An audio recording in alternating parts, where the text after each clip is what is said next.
Hey guys, so I'm checking to make sure that everything went through. It looks like the live broadcast is working. Yay. My first time using StreamYard all by myself. Last time I streamed solo with Cygart. Knock was in the background playing producer. But Knock has taken some time off tonight to do some resting and such. I know that a few of you, the guys that are in Discord, saw some posts and things earlier. I am not going to be talking about it tonight, so please don't ask. If you want to talk to Knock about it, please leave him alone for at least a day. He needs to figure himself out a little bit. So we're gonna let that sit. Tonight, I kind of just wanted to have a fun chat with Nathaniel about some history stuff involving Easter, because there are a lot of really silly things that Christians like to say about where this holiday came from. And Nathaniel is a lot smarter than he ever gives himself credit for and has done some pretty in-depth research into Christian history. So I think he's a great person to talk about that.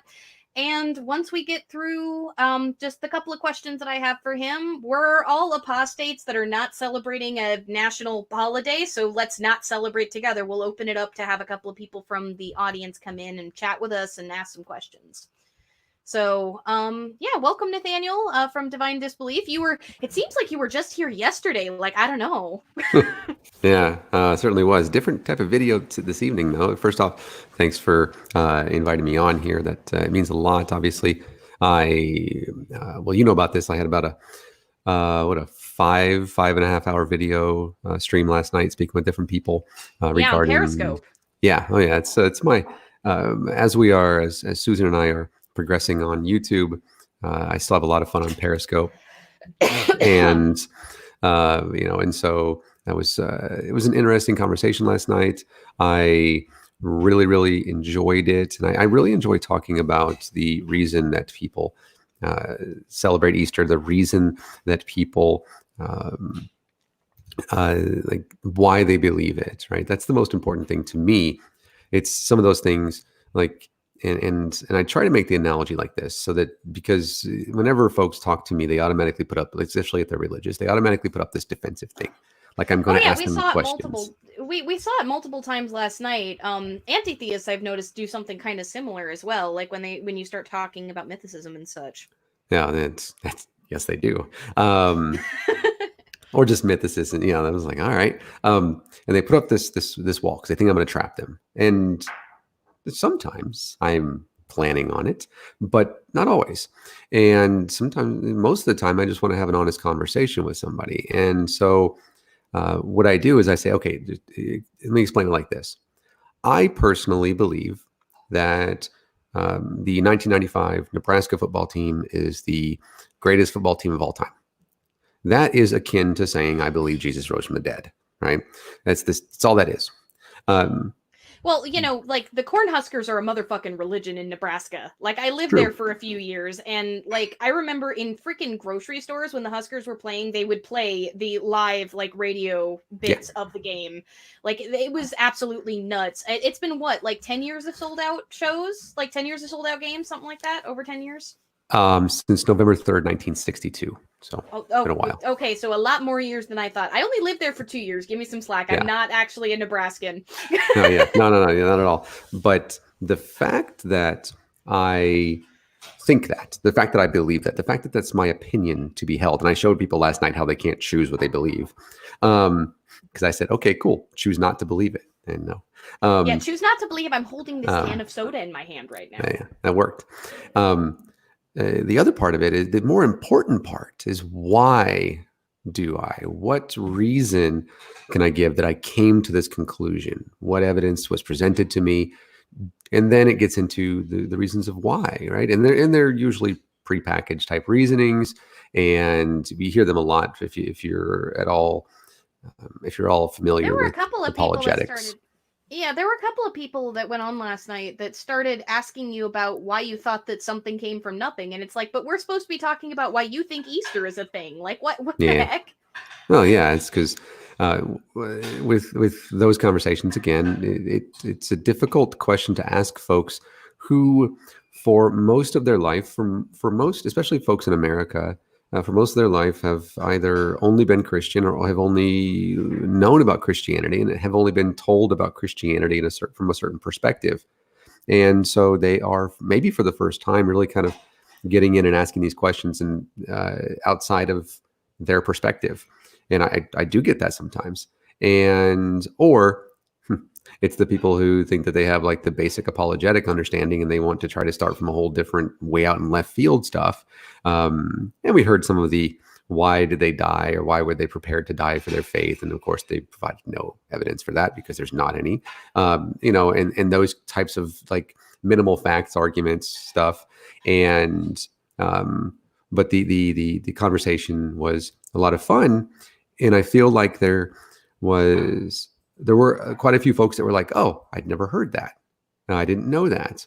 That's something like if you guys don't watch Nathaniel on Periscope, like he actually got me to download the app for the first time last night. That 5-hour show, I listened to it while I was prepping dinner, at least as much as Periscope let me, because I found out that it doesn't let you alt tab in your phone, and I was using my phone for the recipe, so I missed bits of it.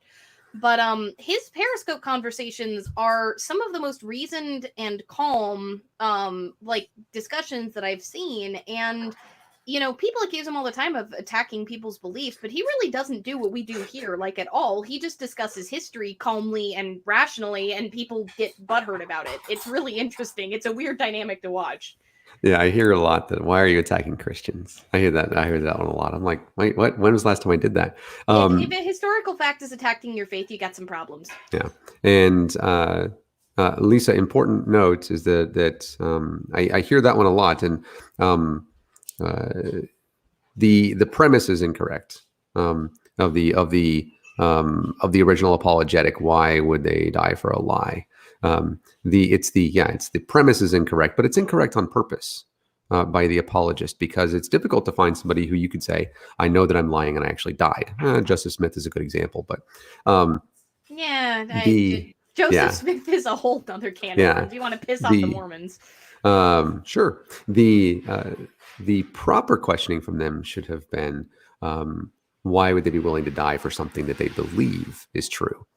And that'd be the proper, honest question, which is why it's not phrased that way, because it's intended to be able to be difficult to answer. The correct answer is people die for something they believe in all the time. It doesn't mean that it's true. It doesn't mean they were lying, and that's the thing. But that's the apologetic, is that why would they die for something? And they say you see the corgis in the background. And since we're on that subject, there was a very interesting discussion that you had last night. We were talking with a Jewish gentleman about specifically the idea of would you call it an apologetic? Would you call it a doctrine? Like, I don't actually know what you would call it. The idea, I guess, that Jesus died during the Passover because he was the Lamb of God, and how that symbolism doesn't really line up with the Old Testament. So do you want to go into that a little bit? Sure. That's a buddy of mine. He's a Masorite, and he and I, we have a lot of great conversations. He is from, I don't know if he's from Israel, but he is Jewish, and he referred to himself as Israeli. So I think Israeli was there. Descendancy. Yep.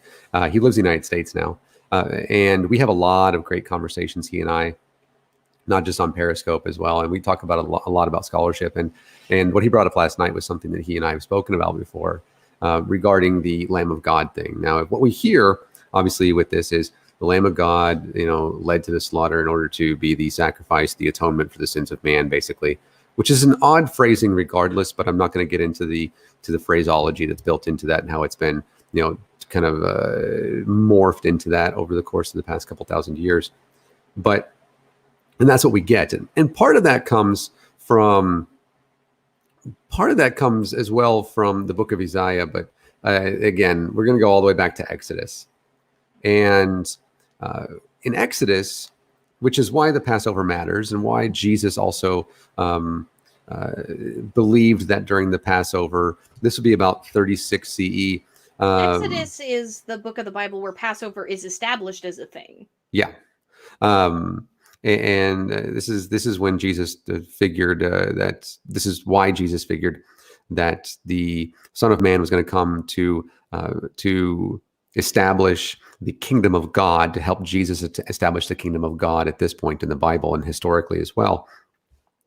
And what we get from that, though, is the story doesn't work. And so we can kind of see why it would never been called that, and why that's an insertion. Because if we go back and actually read what the lamb actually did, right?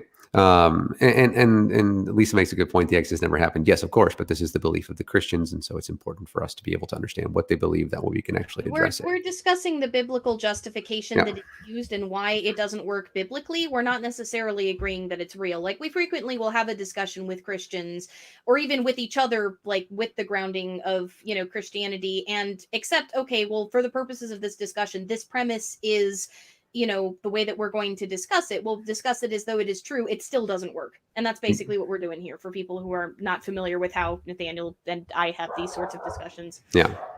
And the corgis agree, apparently. What we get when we have those conversations, of course, I get that a lot too. And in fact, my older brother would try to do that to me. Well, you don't believe it. No, it doesn't matter. You do. Because like when it comes to talking about Noah and the Noachian deluge or something like that, or the Exodus, if I were to say every single time, okay, so the Exodus, which I don't believe in quite obviously, but you do, and that's why we're discussing this, that would just be pedantic and also unnecessary. So in this case, yes. Well, usually what you'll say is, for the sake of this discussion, let's grant this premise, and then we'll go from there. That's usually what you do. Yep.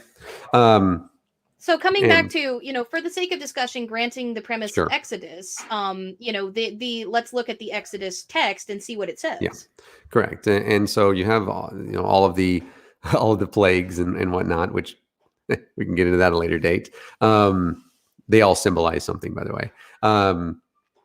We have Moses and Aaron being told by Yahweh that he's going to come through and he's going to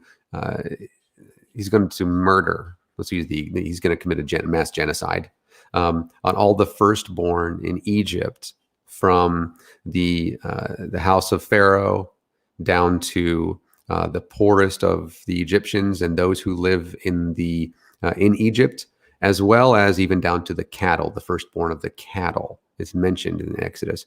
And what they're told is, for you and all of Israel, and don't tell anybody else, which is implied there, which is kind of funny, to do in order for you to be safe. Here's what you do: you take a lamb and you slaughter. Yeah, go ahead.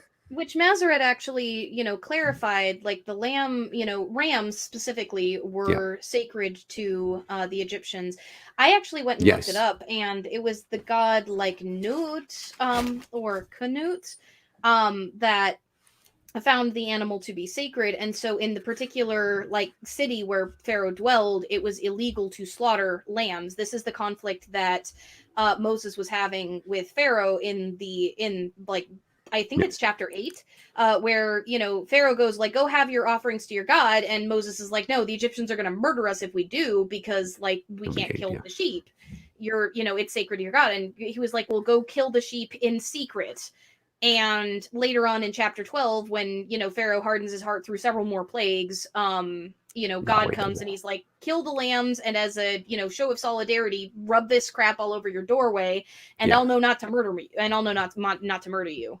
Yes. And that's what it's for. It's not for the atonement of sins, right? And that is important. It's actually for protection, protection from God to those who have only been in bondage and have only known slavery.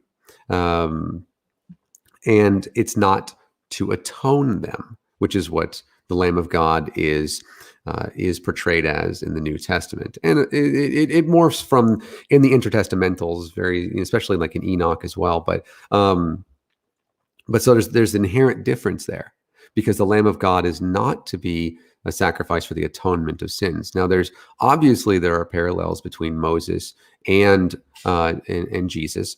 There are also parallels between David and his son Solomon and Jesus as well. And that's kind of written in there, of course, to provide the correlation between the two. And that's why it's so much different. And basically what we do right there, instead of exegeting, which is what we do when we read the text and we try to find the reasoning of the text that is there and what it actually means, that's what's known as eisegesis. Basically inserting our own interpretation into it, even though it was never there at all. It was never that intention. And it's almost like ad hoc rationalization at that point as well, because you read the stuff in the New Testament and you say, oh, the Lamb of God, where's that at? And then you can look at the lamb in the back, and what do you find? And you find this. And so there's ad hoc rationalization for that. But it's definitely, it's eisegesis rather than exegesis, which is what Masseret was bringing up that night. But what's really interesting is sort of the discussion that he brought up, the idea that Jesus is somehow in every single page of the Old Testament, when that is simply not true. Like, Jesus actually didn't fulfill the vast majority of the prophecies that the Hebrews claimed were going to be fulfilled by the Messiah. Yeah. There's one of my favorite claims. Dear Dad says, "I invite you to Islam." Oh, I invite you to lunch. One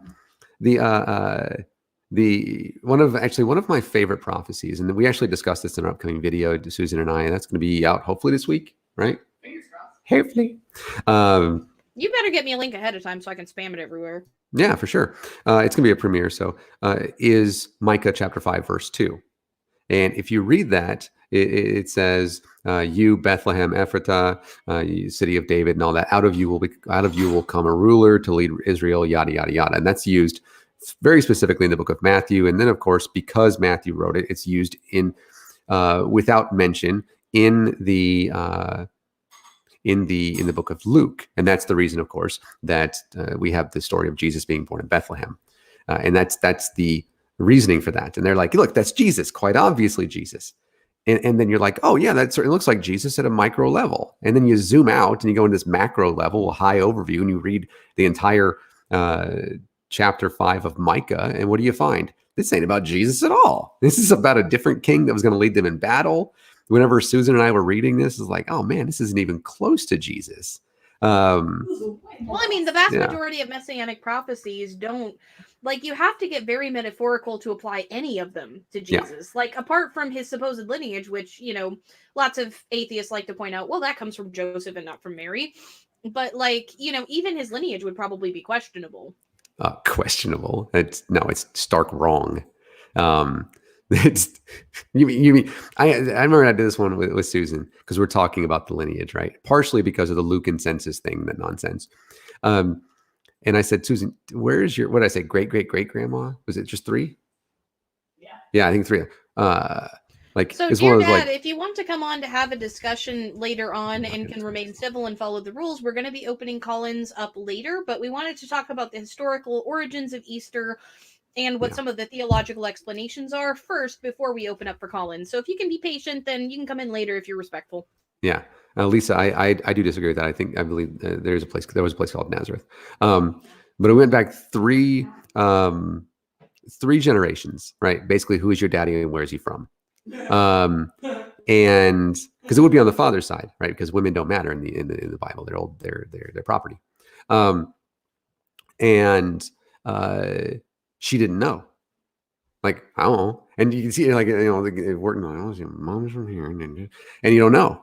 And for me, I was like, all I know is my dad was born in Germany. I'm guessing he had parents, right? And then you read the genealogies of Jesus, and in Matthew, you go back to David, which is 40 generations, right? Back to Matthew.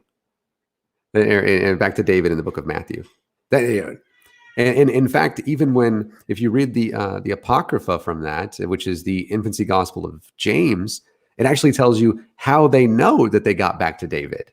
And it gets into that, like Mary's father was the one that was able to figure out the lineage, because he said he looked in all of, hey, Gypsy, he looked in all of the, because he didn't have a son, or he didn't have a child, and he looked in all of Israel to find, and yes, he found out that all of Israel had children, and I guess they had really good record keeping, and that's where the actual, like, the lineage, they explain that lineage thing. You look at it though, and Matthew's wrong completely. Some of the people don't even exist. Some of them are connections to old rabbis that would have existed prior to the point that Matthew says that they're in there.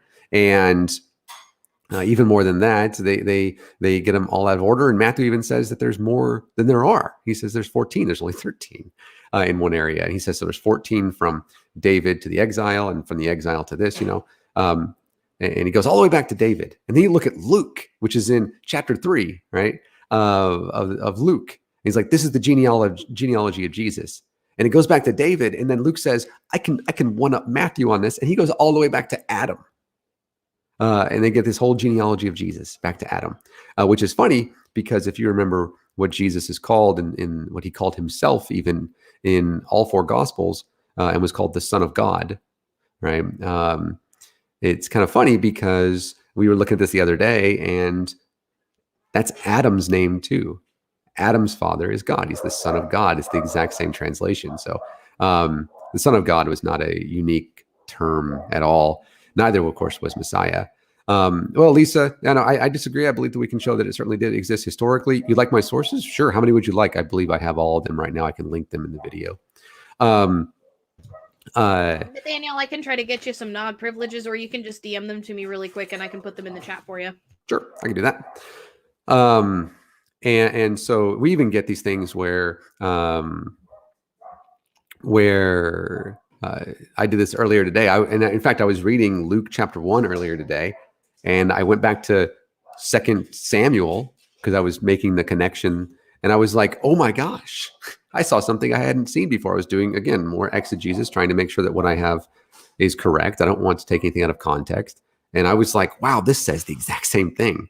And it's quite obvious when we look at this, at the text, that it is a connection, and that the authors are very specifically making the connection on purpose especially in Luke, and that they would have known about this prior prophecy type stuff that written before. Yeah, it very clearly is a post hoc, it's a post hoc rationalization, much like the whole Lamb of God idea. Yeah. Oh yeah. But we're here because it's Easter. For what it's worth, by the way, Lisa for Truth is an excellent content creator. I've seen a lot of her stuff. Like, that was a legitimate request for resources. No, yeah, I said I enjoy looking at the absolutely, for sure. If there's anything that I have, it's tons of research. Promise. I've got tons of it. That is what Nathaniel does with his entire day. Trust me. Like, talking to him, you will get deep into the weeds, and then you will get into the weeds that grew on top of the weeds, and then we will be examining their cells under a microscope. This is the level of research he does. Yeah, I counted today how many times the book of Luke says the word all. So, in the Greek version, by the way, not in, yes, love? Says the word what? Says the word all, A-L-L.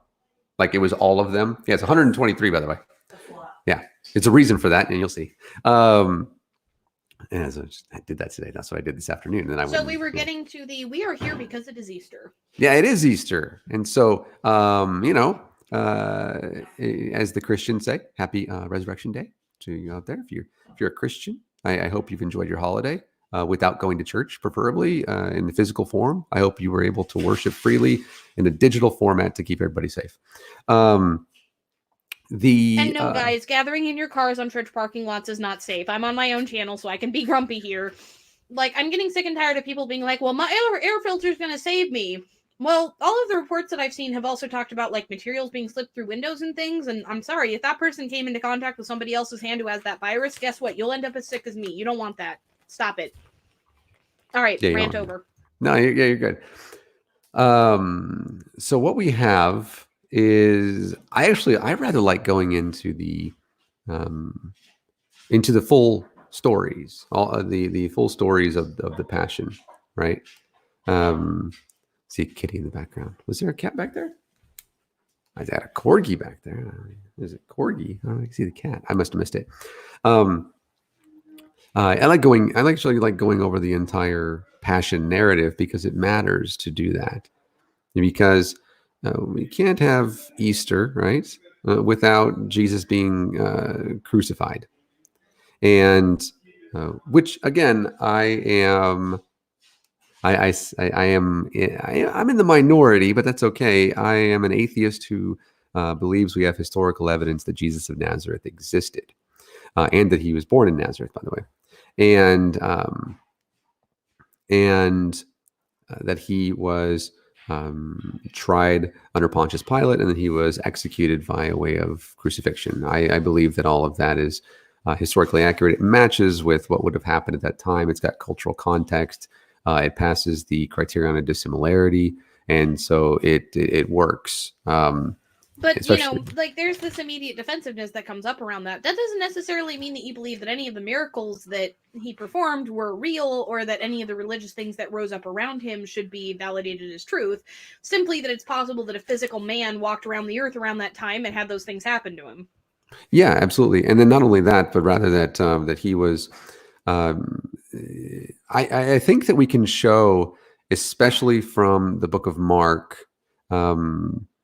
around the time that he began his ministry, which means, you know, when how old he was and everything. That because we talk about at this point. Let's see. John the Baptist was a Jewish apocalypticist from the north, up by the Essenes, and up by. Don't really know if he's he's from Galilee, and he would have taught Jesus, which makes perfect sense. And then John the Baptist then is imprisoned because he said some true stuff about Herod Antipas at that point, especially regarding Herod's marriage to Herodias. And he was imprisoned. And that was the point in which Jesus began his ministry. And so realistically, we have Jesus doing ministry. And they even mentioned 3 Passovers in a row. So for 3 years. And so we can actually put him exactly when this happened historically there. And he was an apocalypticist, much like the others.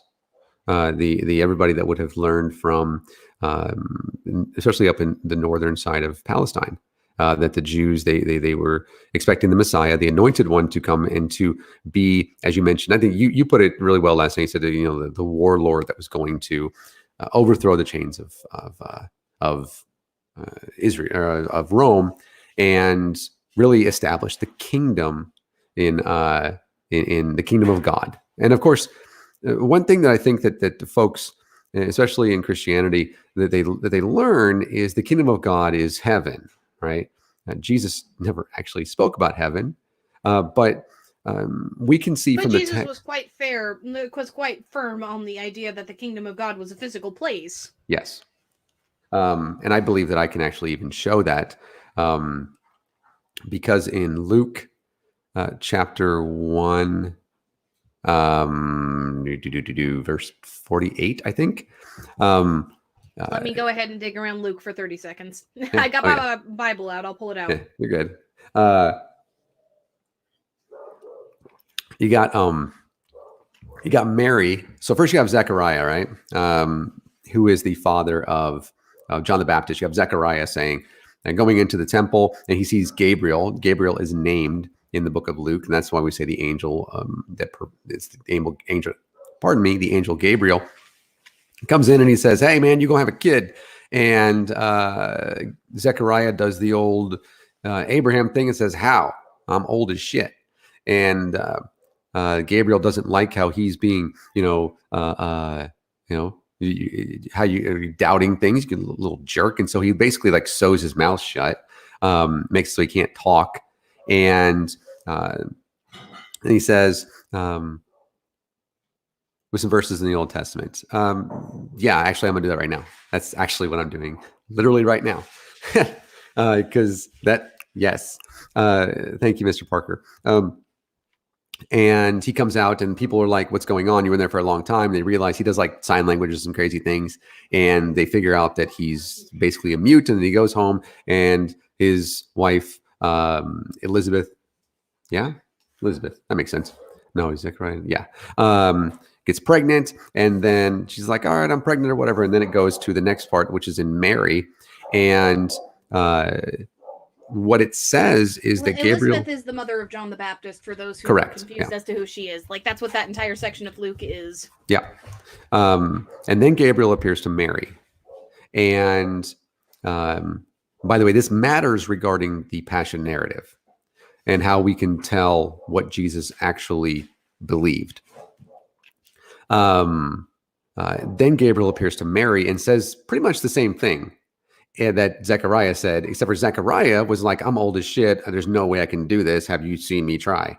And then Mary says, how? I've never had sex. Honest question. Mary, give you kudos for that. And instead of sewing her mouth shut or whatever he did to Zechariah, Gabriel's like, no, let me explain this to you. Basically, see, you're innocent, so I'm gonna explain it to you. yeah, you're 16, so here you go. One could argue that this is one of the few places in the Bible where asking God or one of his representatives a question did not end up with either death or worse. Yeah. Sand swallowed him up.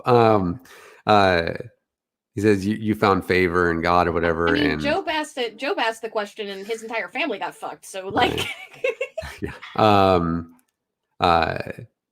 You found favor, and so the Holy Spirit's going to come over you and you're going to be pregnant. She's like, all right. Makes sense to me, she said. I mean, I'm a woman. That's my job in life. So I guess I'll do that for you.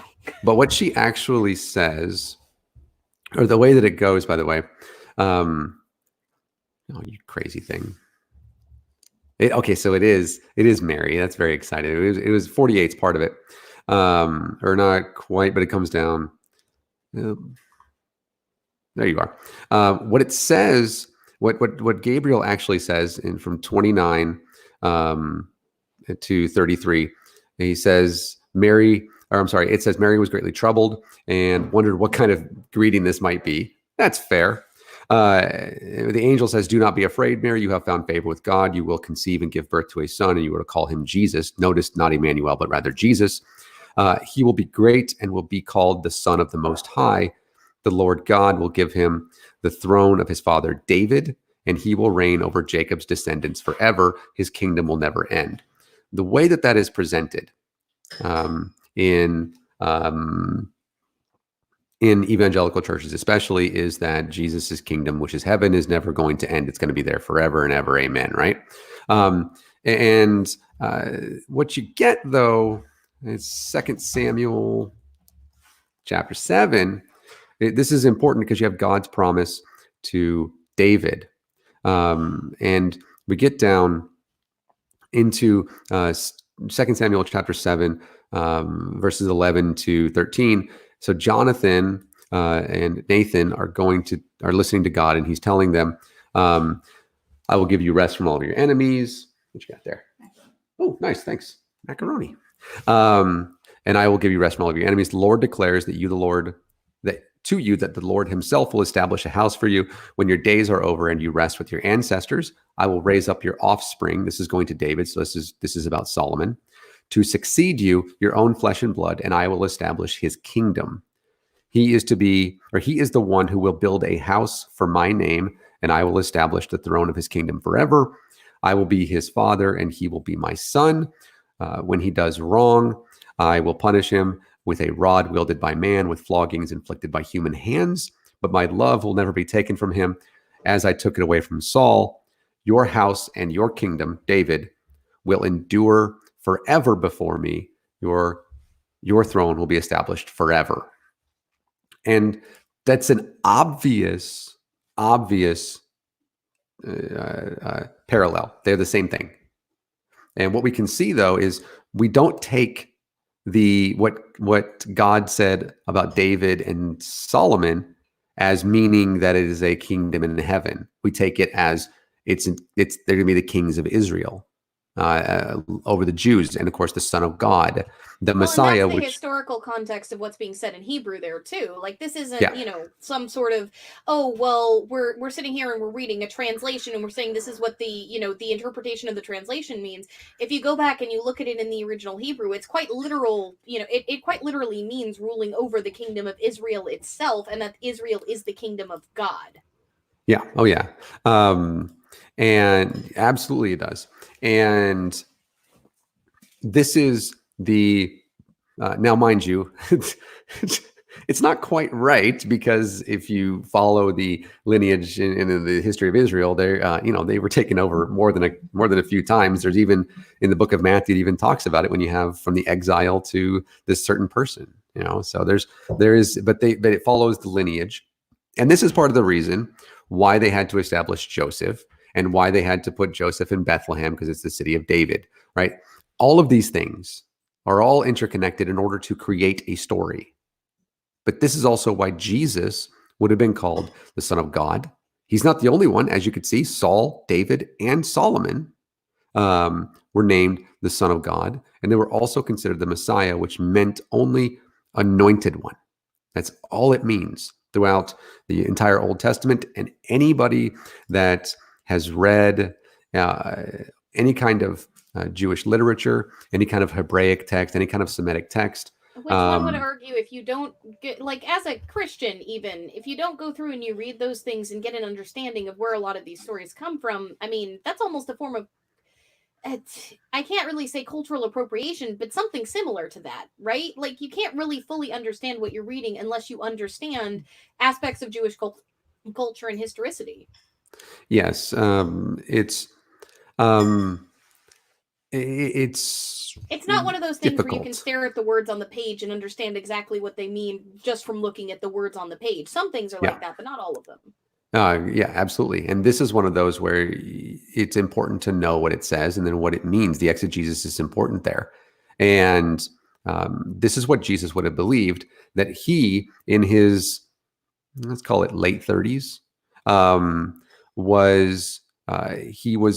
this is what he believed, that he was going to be the Son of God. He was going to be the one that would establish God's kingdom. And it's very specific in the Old Testament, and it never means anything other than Israel, right? And so that's really important because that's also what Jesus believed, which is why if we fast forward to the book of Mark, which was written first, obviously you're talking around 70, 75,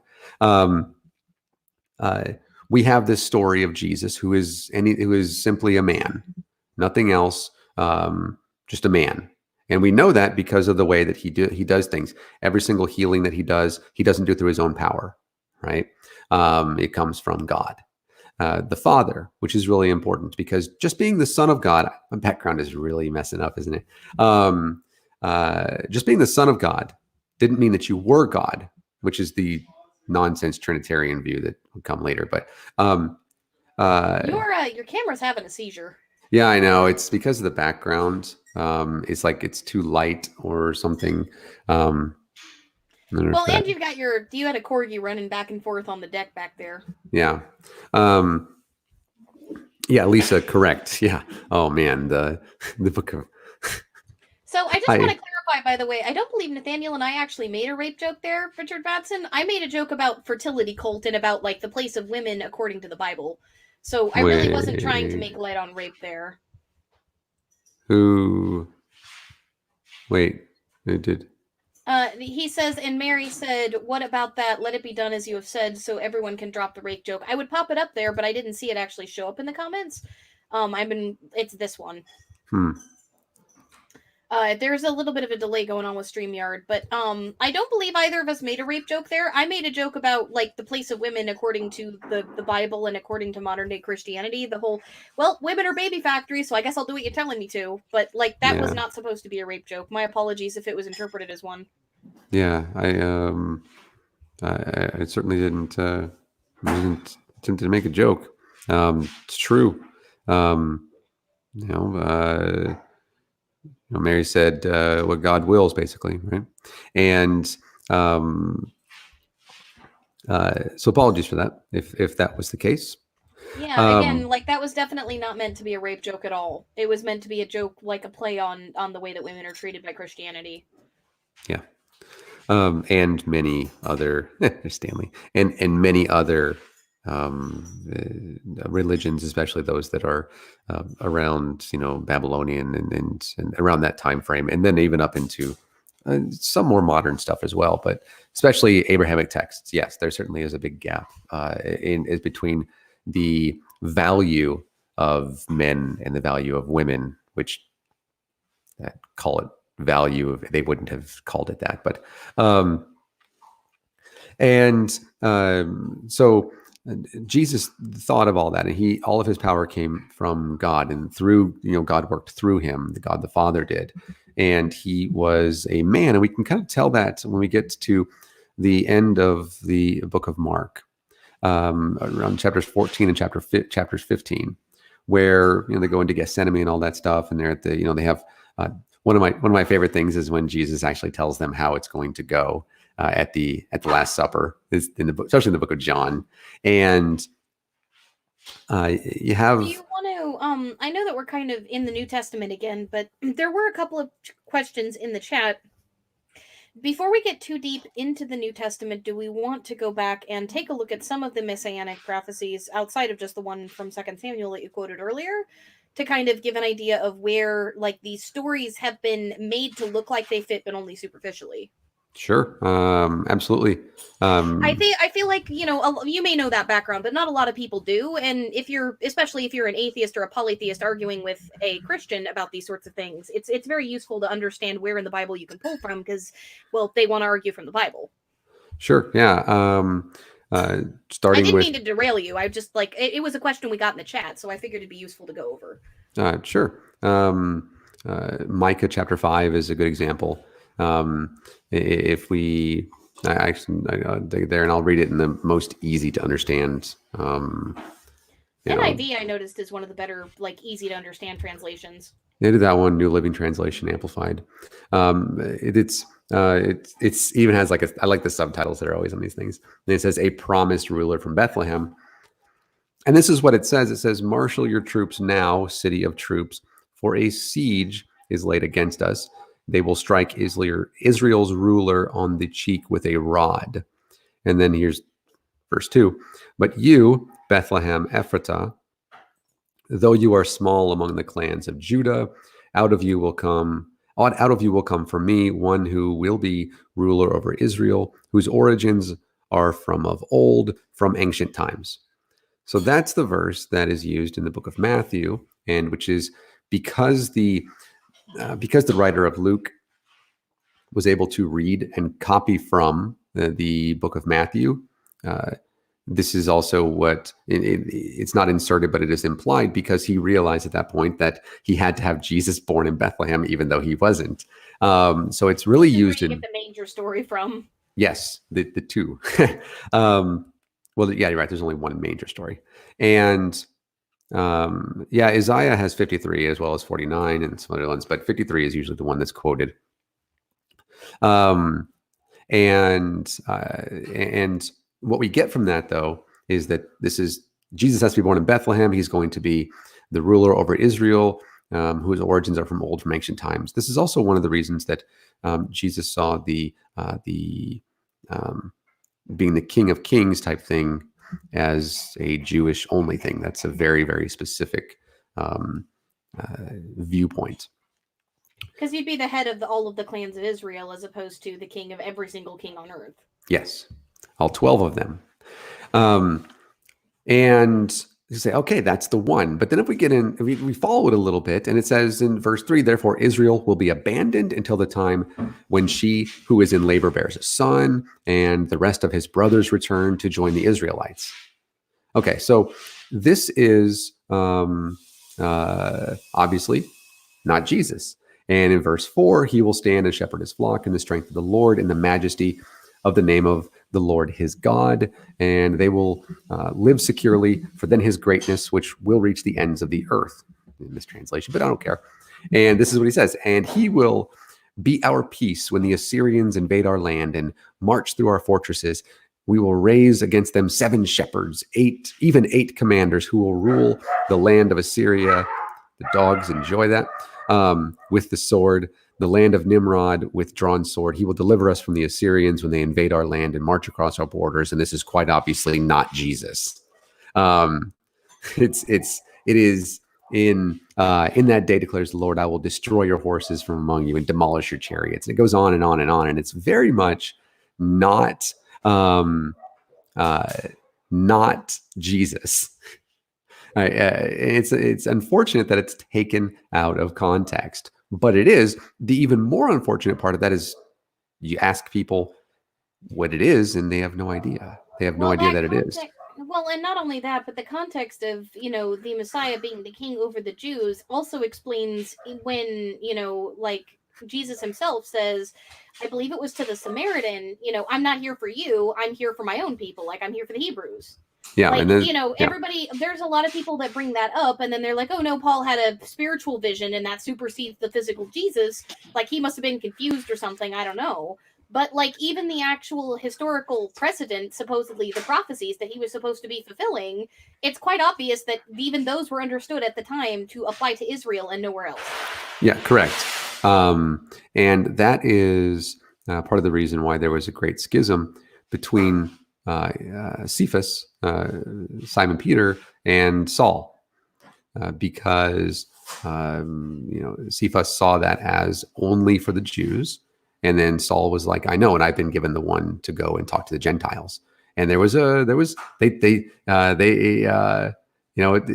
Saul brought up the circumcision thing as an insult, and he's like, "Have you been circumcised? Should those who have not been circumcised be, cast out from simply because they've been circumcised?" And I'm like, seems like an odd way to settle the conversation, but hey, it worked, I guess. So, and that's in the book of Galatians. Again. Yeah, I know. And every once in a while, I see like it looks like snow is falling behind me. No.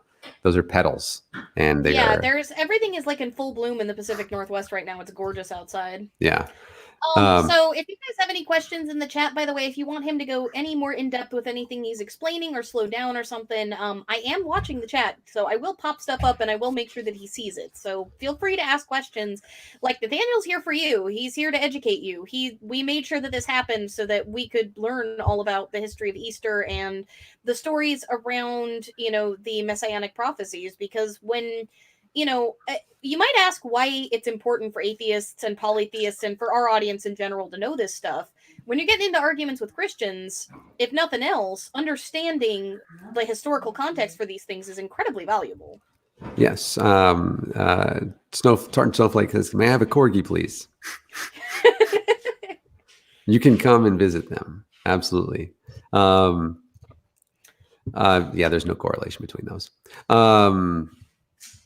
Yeah, Christians like to draw all kinds of illusory correlations because of just how loose the connections between the Old and New Testament actually are when you give them any level of scrutiny. That's kind of what we're explaining now, is just how much eisegesis one requires in order to see Jesus in the Old Testament. Yes. And of course, Isaiah 53 is one of those that is more regularly quoted. And what's 53 is not standalone, by the way. 53 is part of multiple songs. So you have, songs of sorrow and things like that. Jewish culture is rich and beautiful when you actually start to look at it. Like, I almost feel like Christianity twisted and perverted a lot of it, because if you actually look at, Jewish culture as a whole, it's quite amazing. And one might even argue to a certain degree, that it's partially polytheistic, not that they worship more than one God, but that they acknowledge more than one God's existence. Yeah, that was funny last night. We had that conversation. Yeah, and even Mosseret actually admitted, the Bible absolutely acknowledges the existence of other gods. They're just not for us. Yep. Saul says that very specifically.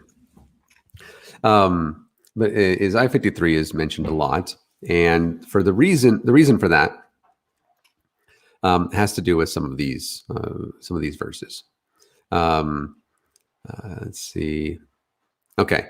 In verse 4, surely he took up our pain and bore our suffering, yet we considered him punished by God, stricken by him and afflicted. And then here's the one, but he was pierced for our transgressions. He was crushed for our iniquities. The punishment that brought us peace was on him, and by his wounds we are healed.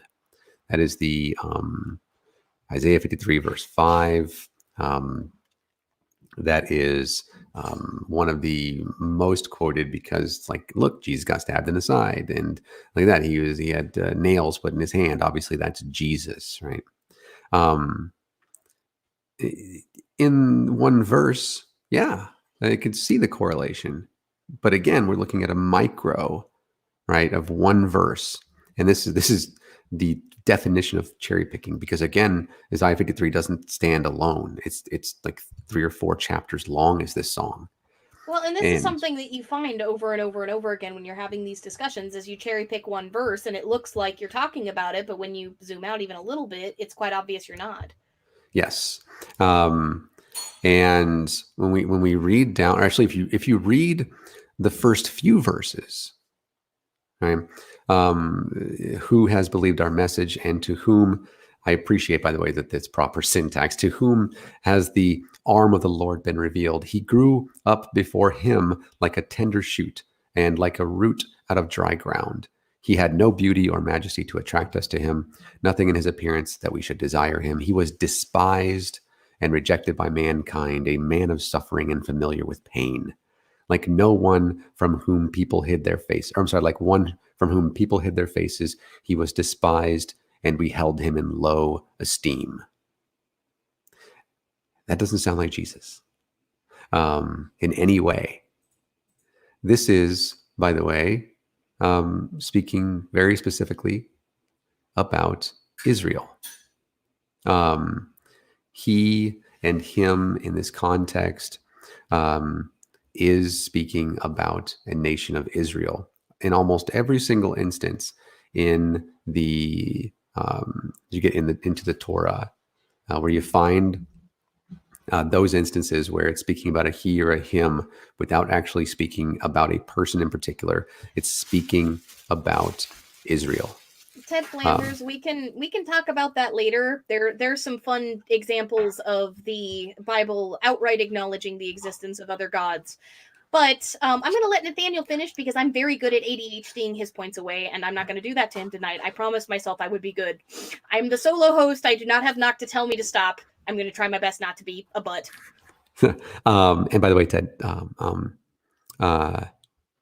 Jesus didn't claim to be God. And I've had this conversation more than you want to, I promise. Okay, so do you want to get into this, or do you want to finish your point? No, yeah, I'd certainly like to kind of. These are just two examples. There are many more. Sam, we will get to the theological justification for the celebration of Easter in a bit. We're not there yet. Just bear with us, okay? Yeah, and I'm by no means a theologian. I would probably let Ali take care of that one. Because I do the history and the scholarship side of things. I don't do theology. That's what I did when I was a Christian. And but there are so many examples that are attempted to be presented as, in fact, even all the way from Exodus. And you could even go all the way back to the book of Genesis, right? Chapter 2, where people that don't know the difference between right and wrong apparently make a choice to be wrong. And the Autobot Starscream, how that seems like a paradox. And then they take this verse to say, you'll bruise your heel and you'll crush his head or some crazy thing. And they're like, look, that's Satan. And I'm like, no, it's not. It doesn't. There's nothing that's in the Torah at all that just very specific that mentions that the serpent is anything other than a serpent. And that's all the way through, even through the intertestamentals. The person Satan is not a person; it's not an individual. It's always that the Satan, of course, just means adversary, and it's always, whenever it's able to do anything, it's always imbued with power by Yahweh, right? And so this character that comes around in the New Testament, is not the same characters we find in the Old Testament. So, so in conclusion, Jesus was definitely not the Messiah. Well, no, he was the Messiah. He was the anointed one of God, or so he thought. He was not the prophesied Messiah of the Old Testament, as far as we can tell historically. Correct.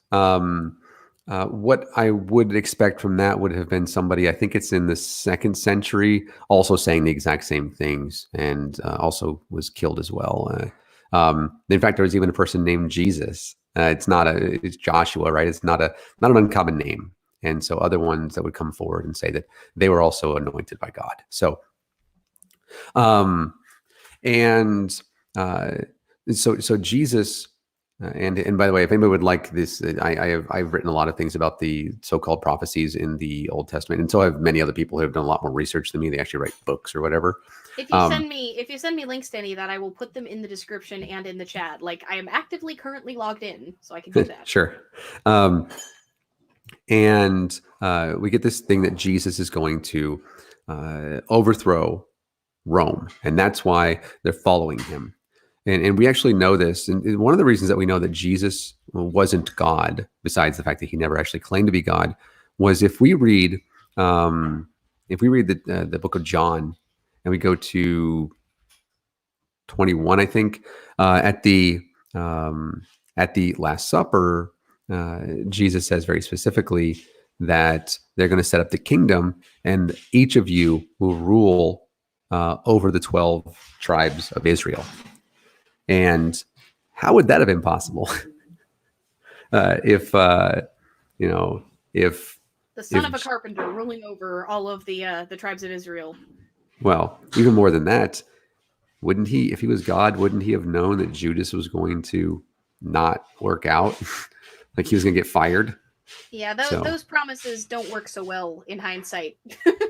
Yeah.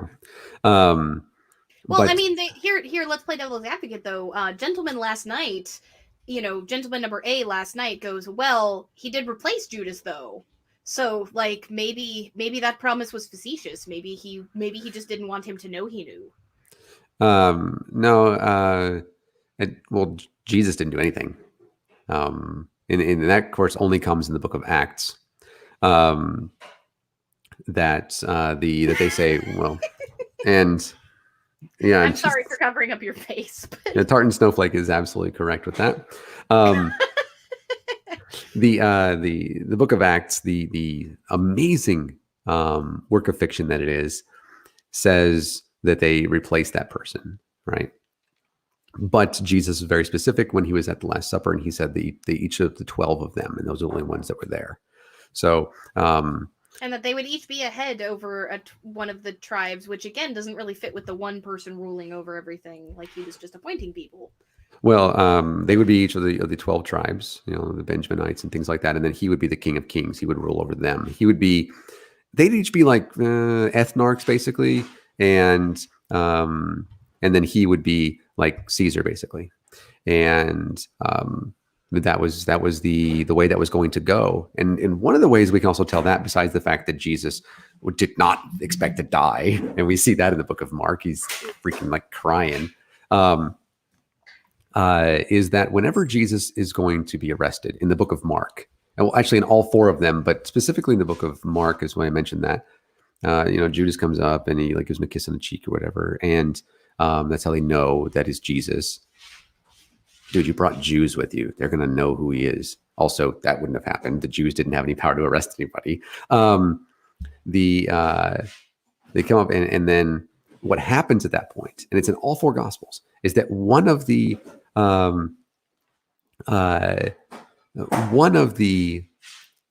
disciples, right, takes out a sword and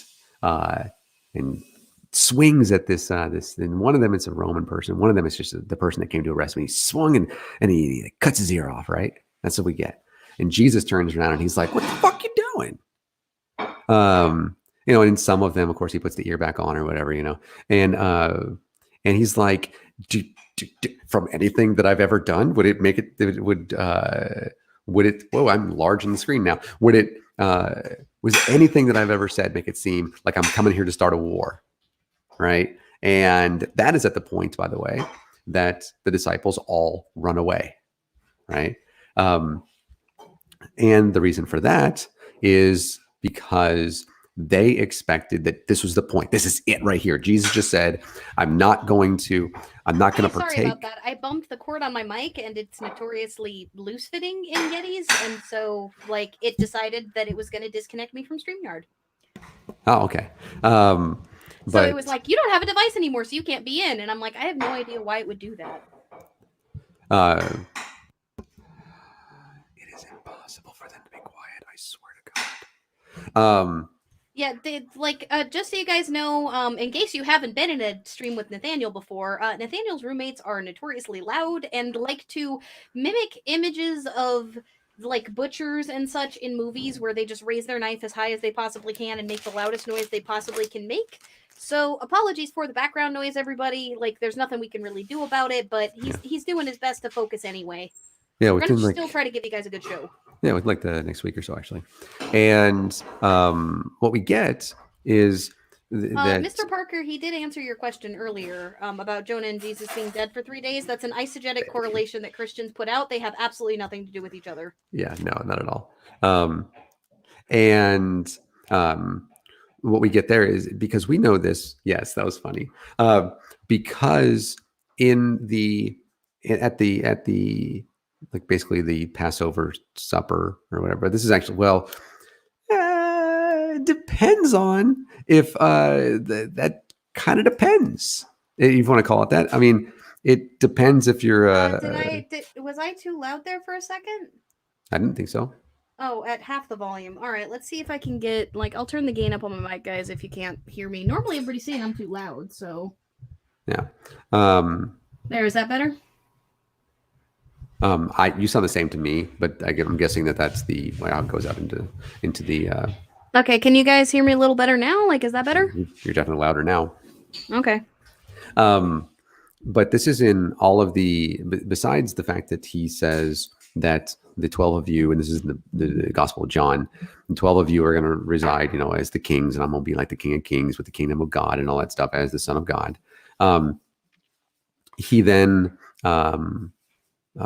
says something that, if it's read from the believing point of view, it means something very different than if we read it as if we have read it, right? He says, I'm just going to go to it real quick because it's really, really, really, really important.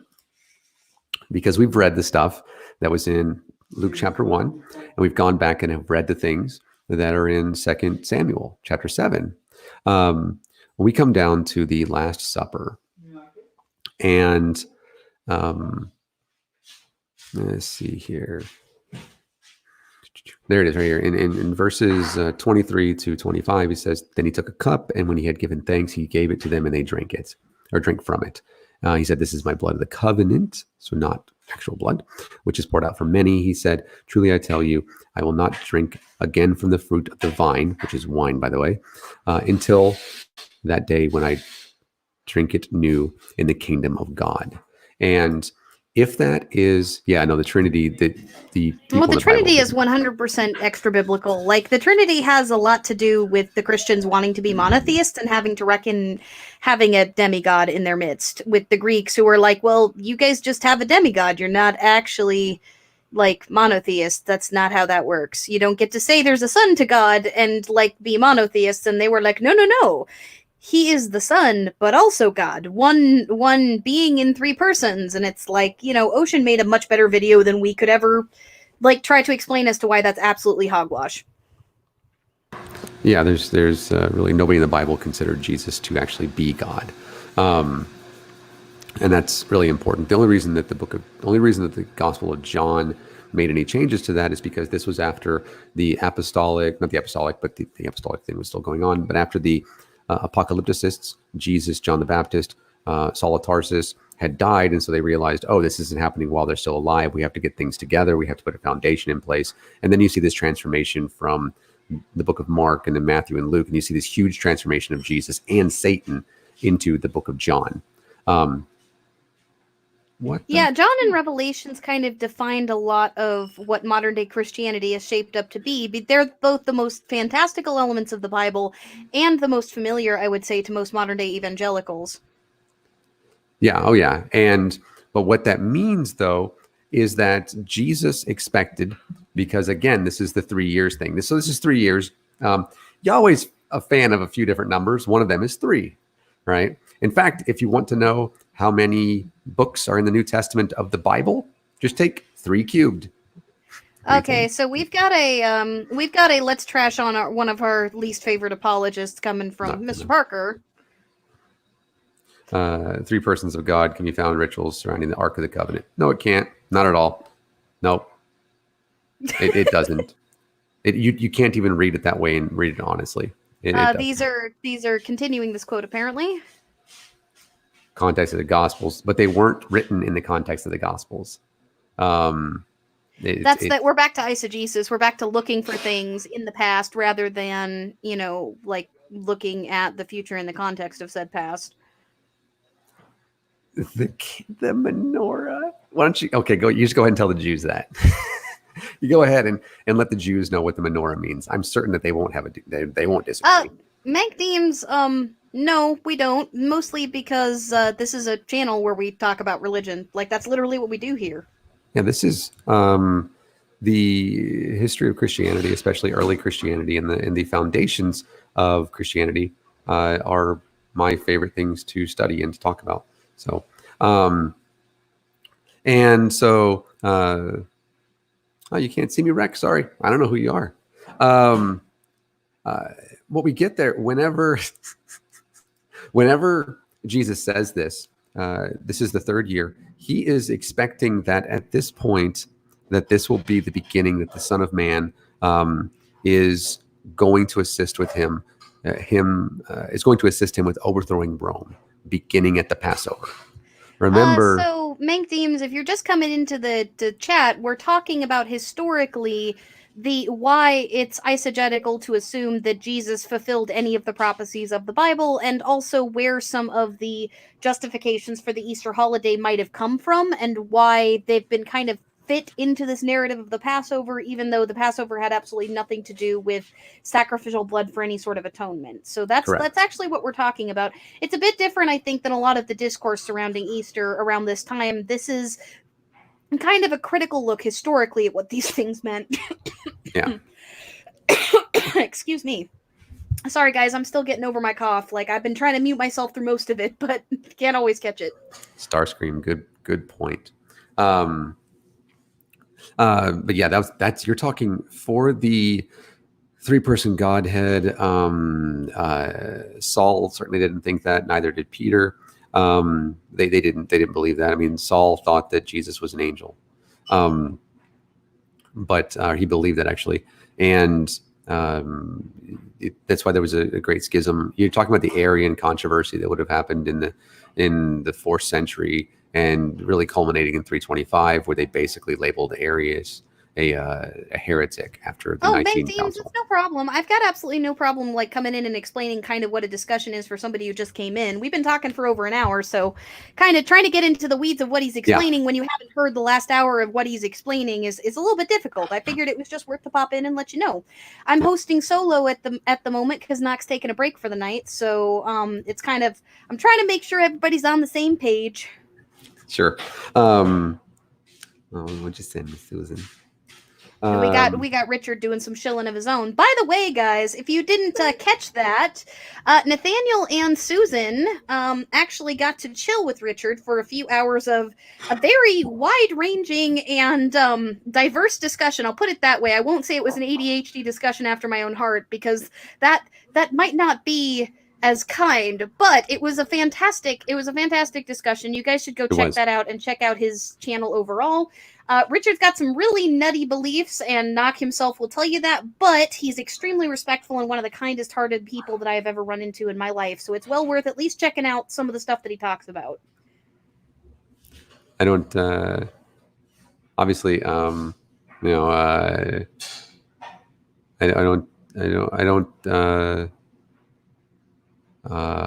have an opinion on his beliefs. Just learning them, obviously. So,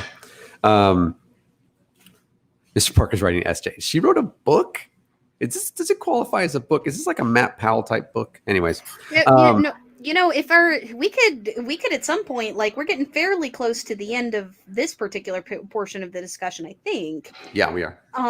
Like, we could probably announce our big thing that we're going to be doing. We're not going to be looking at Christian apologetics for our stuff, but we do have a collab that we're going to be announcing pretty soon, because we've got it in the works.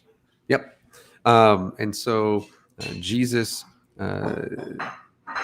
believed. Okay, that's a pamphlet, Mr. Parker. Yeah. Believed that he didn't believe he was going to die, and when he says that, and when I drink it new in the kingdom of God, if we remember what the kingdom of God is called from the beginning of Luke, as well as through the Old Testament, it's known as Israel.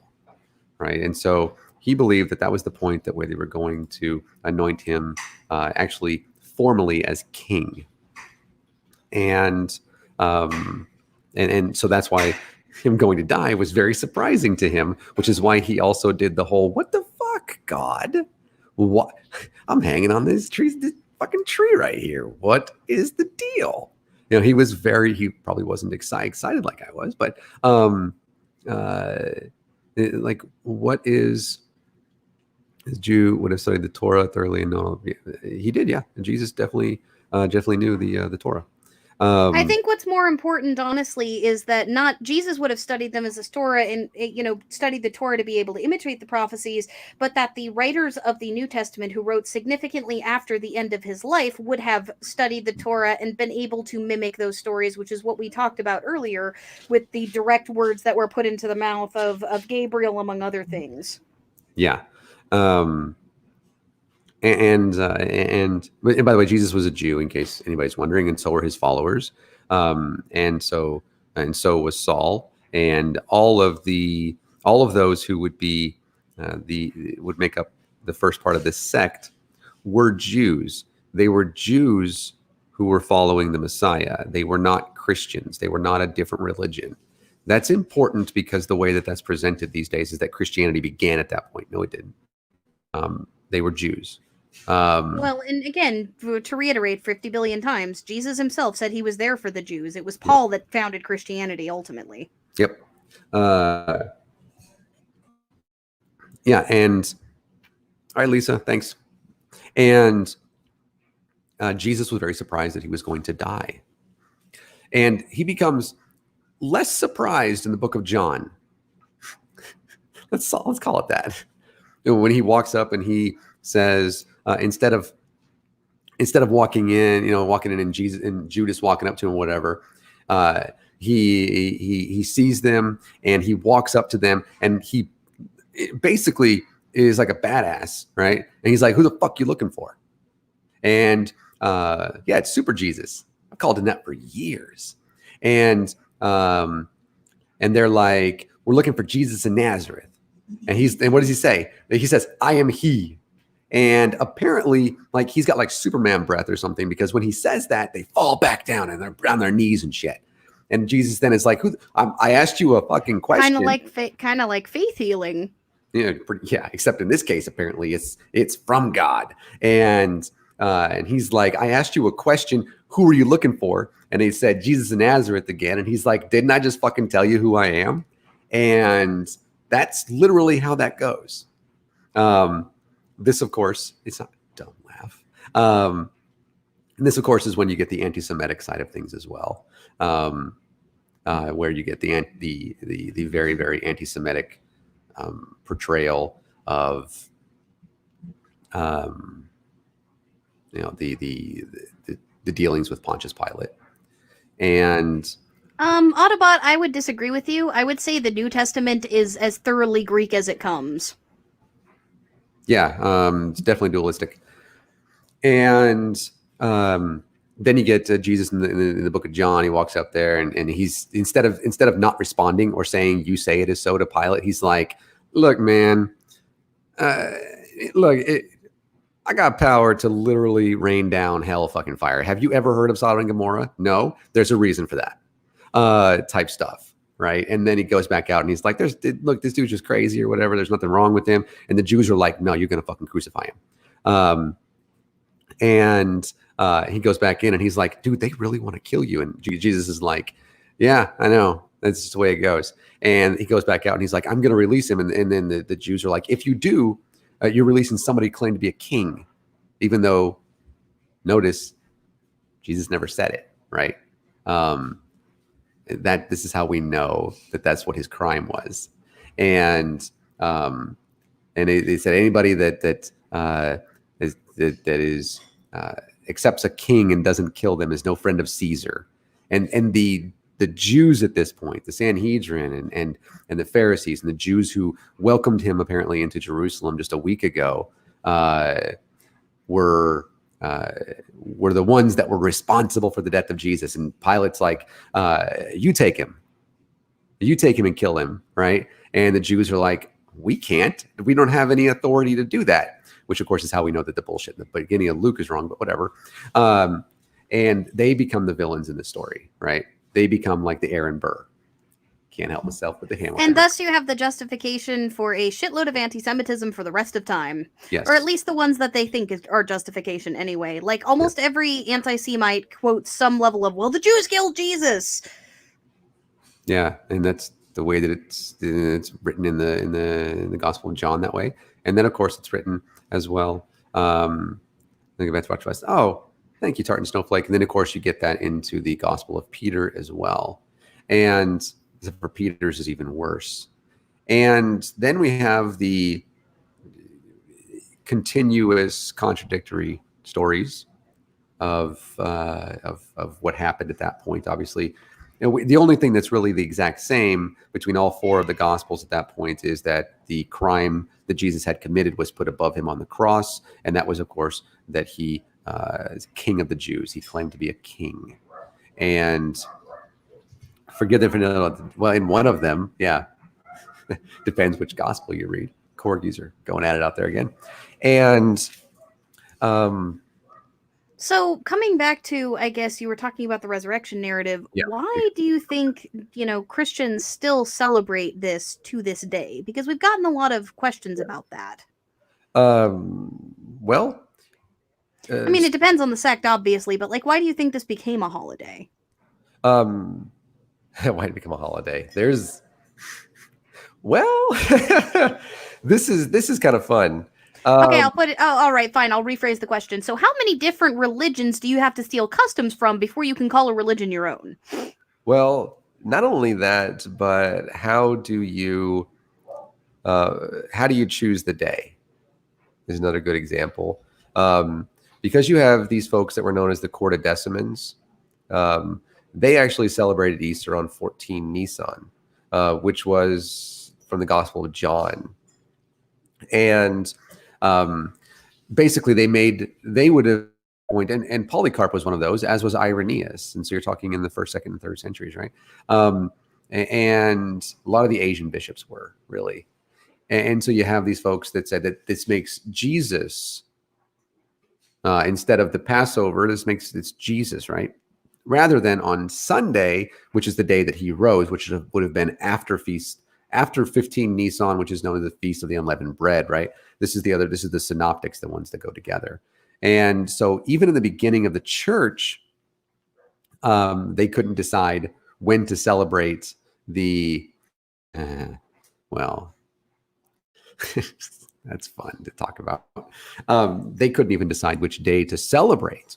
But then it became part of this tradition. So this also goes into the beginnings of Christianity as well, because Christianity began in a tiny little sect, 3, 4, 5, 7 different people. Peter, Paul, and Mary are the only ones that actually claimed to have seen Jesus alive after he was dead, which is reason for that. I've listened to them. And then you have Saul, who was a leather worker, going off into Corinth and then writing letters to Rome in advance and repeating this pre-Pauline creed. It's funny. Hops around. Thanks, Rex. Note to self, I can completely silence Nathaniel by putting absolutely anything on the screen. And so you get where they're not a very large group of people, but they're continuously growing. They're continuously growing because Christianity is, which began to be called Christianity near the end of the 1st century. This is part of one of the reasons that we know that the nonsense about Saul and Cephas being executed in Rome in 64 is not true. Thanks, Tacitus, for fucking that one up. But they go in. Go ahead. I just wanted to answer Richard really quick because before we lost the point of my joke.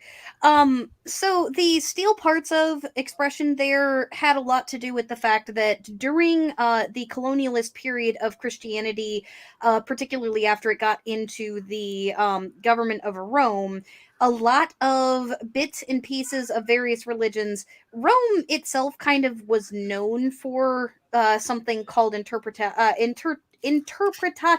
or interpretatio, basically taking bits from other religions that they liked and just kind of attaching them to their gods, and then being like, you can't worship your own gods, but you can worship our gods, and our gods now have the features of your god, so why wouldn't you?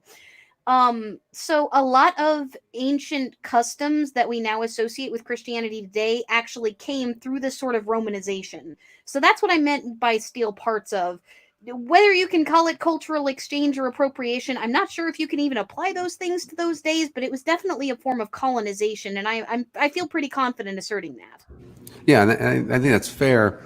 Really, what so the Romans were pagan, especially around the time that Jesus would have been alive and into the the end of the first and beginning of the second century. This is one of the reasons Did I that explain that right, by the way? yeah, I feel like that was certainly that certainly works. Yes. Because Um, I don't have as sophisticated a vocabulary for explaining this sort of thing, but I am familiar with interpretatio or interpretatio, sure. like, and kind of the effect that it had on what we consider to be Christianity today, among other things, because it started off with the Roman colonization of the Greek gods, which is the reason that Yeah. any Hellenist is familiar with it, because whenever anybody starts to say, well, Mars is Ares and you can't change my mind, I'm like, well, no, Mars actually had his own stories before the Roman Empire got as big as it did, and through interpretatio, like Ares became associated with Mars, but they are separate deities, etc., etc. Yeah. Yeah. That's why you get Heracles or Hercules from Heracles. Um, the Because I mean, one of the reasons that so Jesus wasn't actually the most important figure, of type of God figure that existed in the first century. He wasn't the most popular. He didn't have the most followers. That comes down to Apollonius of Tyana, and who was from Tyana, and he would have gone to Smyrna, but also he was in Tarsus. This makes sense if you're Saul, and he had an abundancy of is abundancy a word? I don't think so. He had an abundance of Abundance. yeah abundance. Well, if it's not, it is now of followers, many more than Jesus, and yet he was also called himself. Oh no, Jupiter and Zeus. They're both that's both the same thing. When it comes to the Okay, Autobot, like, them's fighting words. This is not a discussion you want to get into with a Hellenist. Like, if you actually want to hear my answer about Zeus and his escapades, there's a stream on Hellenism that you can find where Nock literally forced me to talk about my religion for an hour and a half because I don't usually like to do that. So you can get my answer to that question literally in the first 10 minutes of that stream because it's the first thing I said because I didn't want to get a bunch of that in the chat. babe. Um, but then you have where he is the son of God.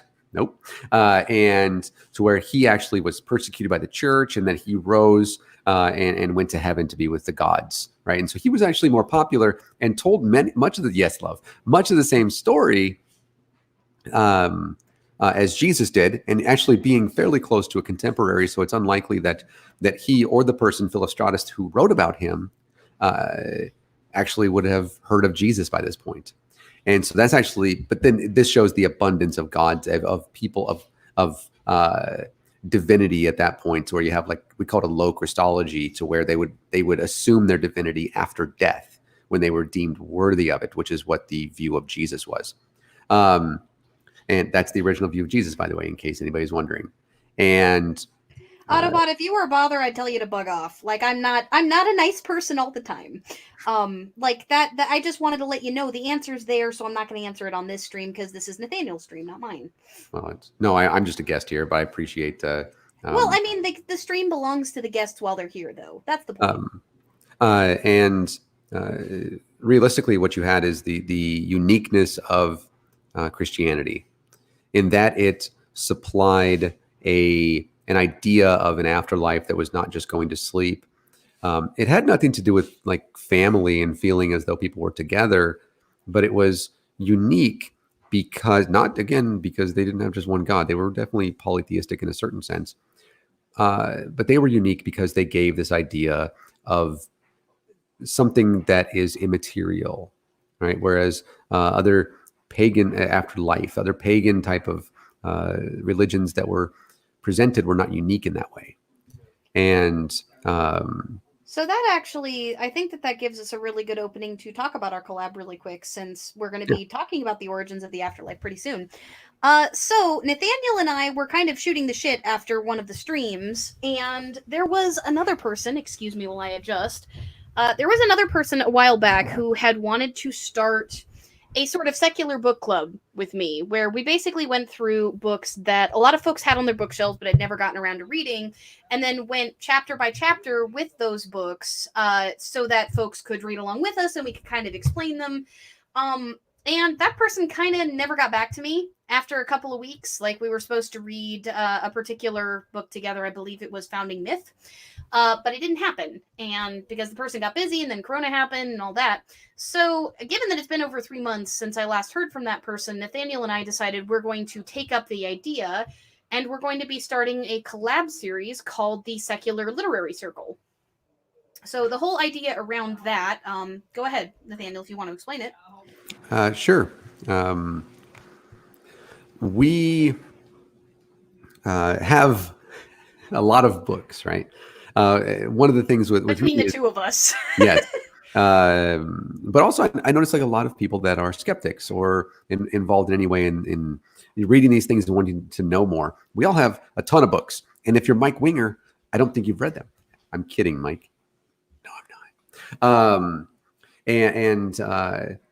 I have, how many books do I have within like 10 feet of me? 6 or 7? And they're all fairly, academic type of books. Hey, IQ. Yeah, don't tempt me, IQ.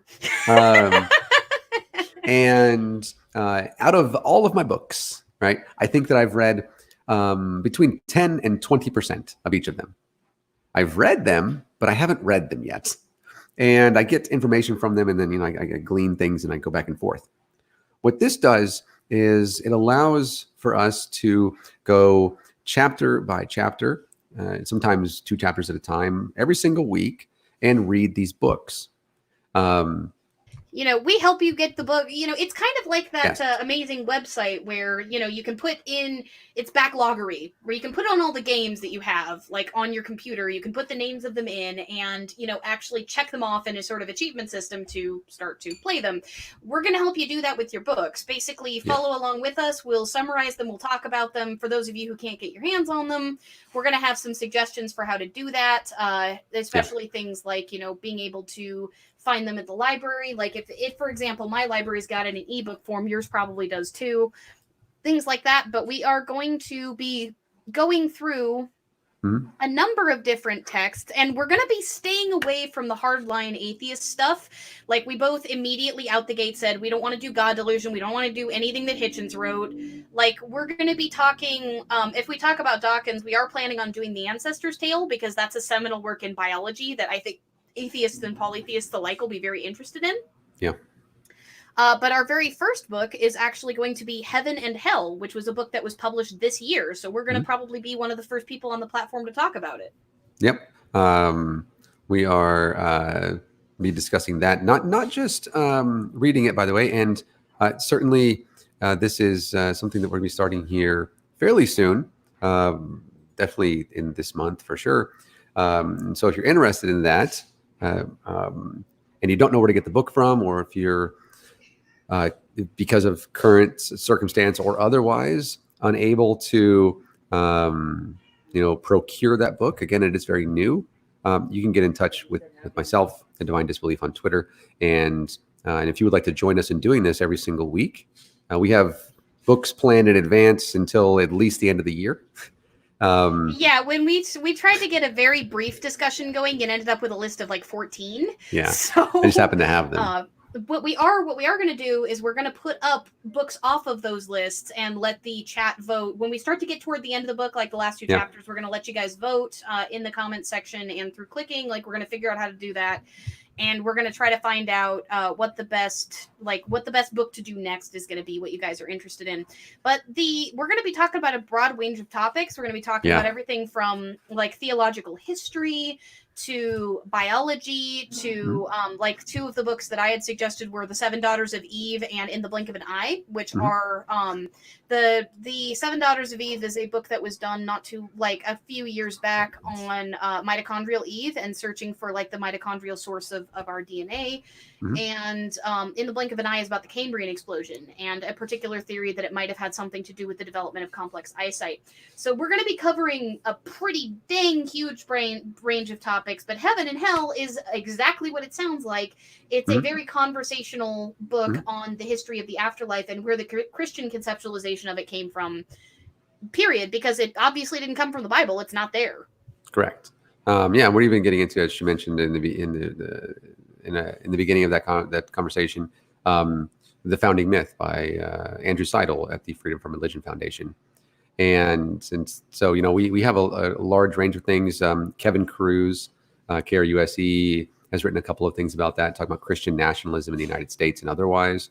And so, again, going over that stuff and reading a couple of chapters every single week, and then having a stream where certainly would absolutely love to have every single one of you there. And again, with the book, if you can get it, if not, you can get in touch with me, and I have some ways I can help you to procure one, either for a pretty steep discount, and Have we decided whether we're going to be doing this as edited content or as I don't think live that's streams necessary. yet? Yeah, it seems like live streams are fine as long as we Okay. go over the content in advance. It's like we're going to go over, but yeah, that's what we're going to be doing there with the book club thing.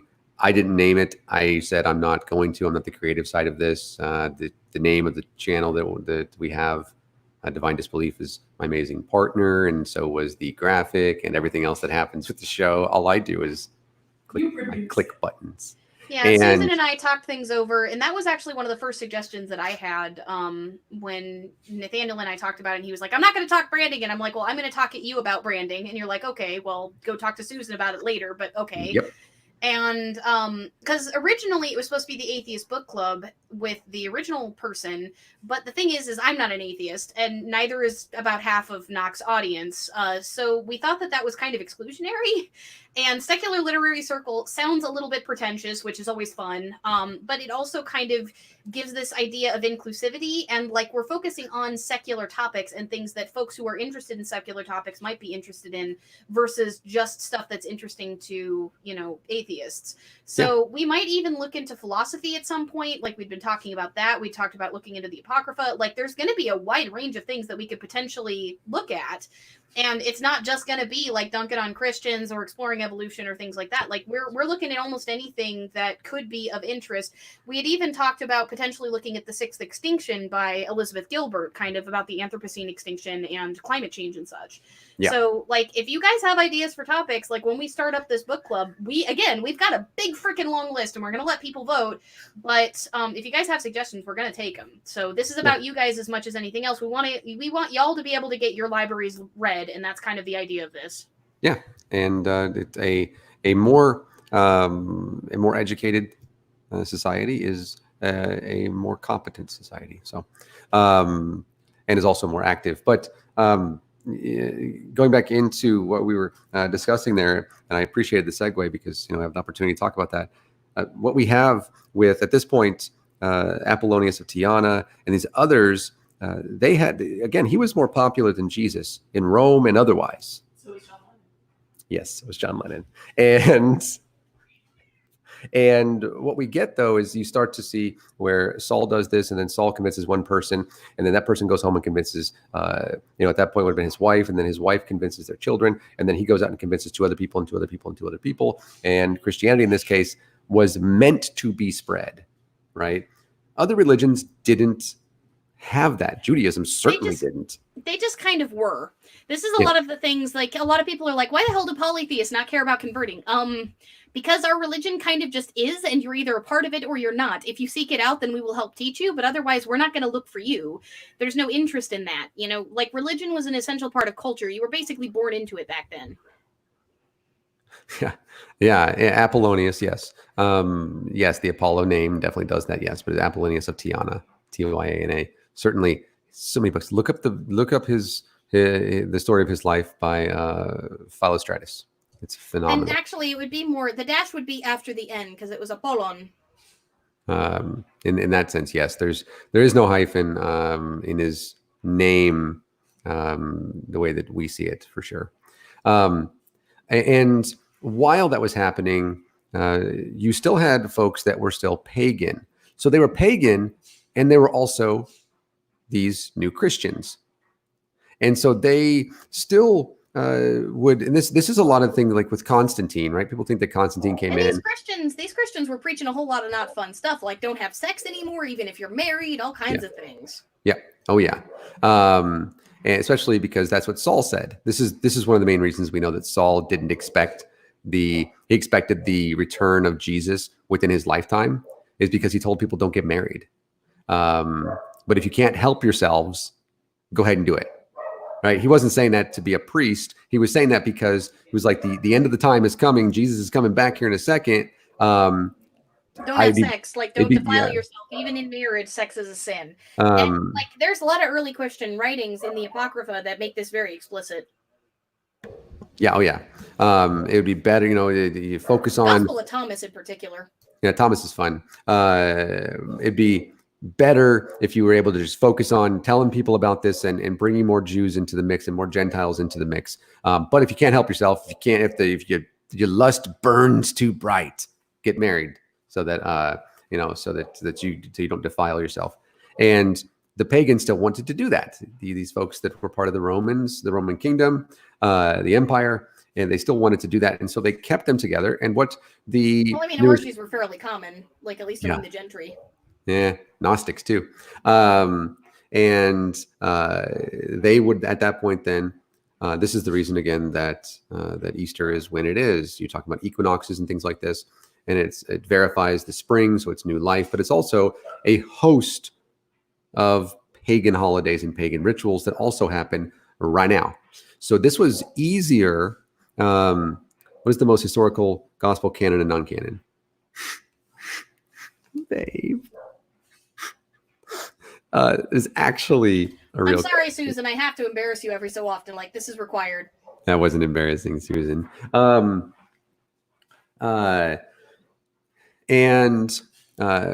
we have there is, what is the most historical gospel? Mark. Mark is considered the one that has the most historical accuracy.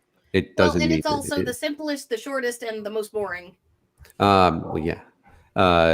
Is also the one that's closest to the event. So yeah. But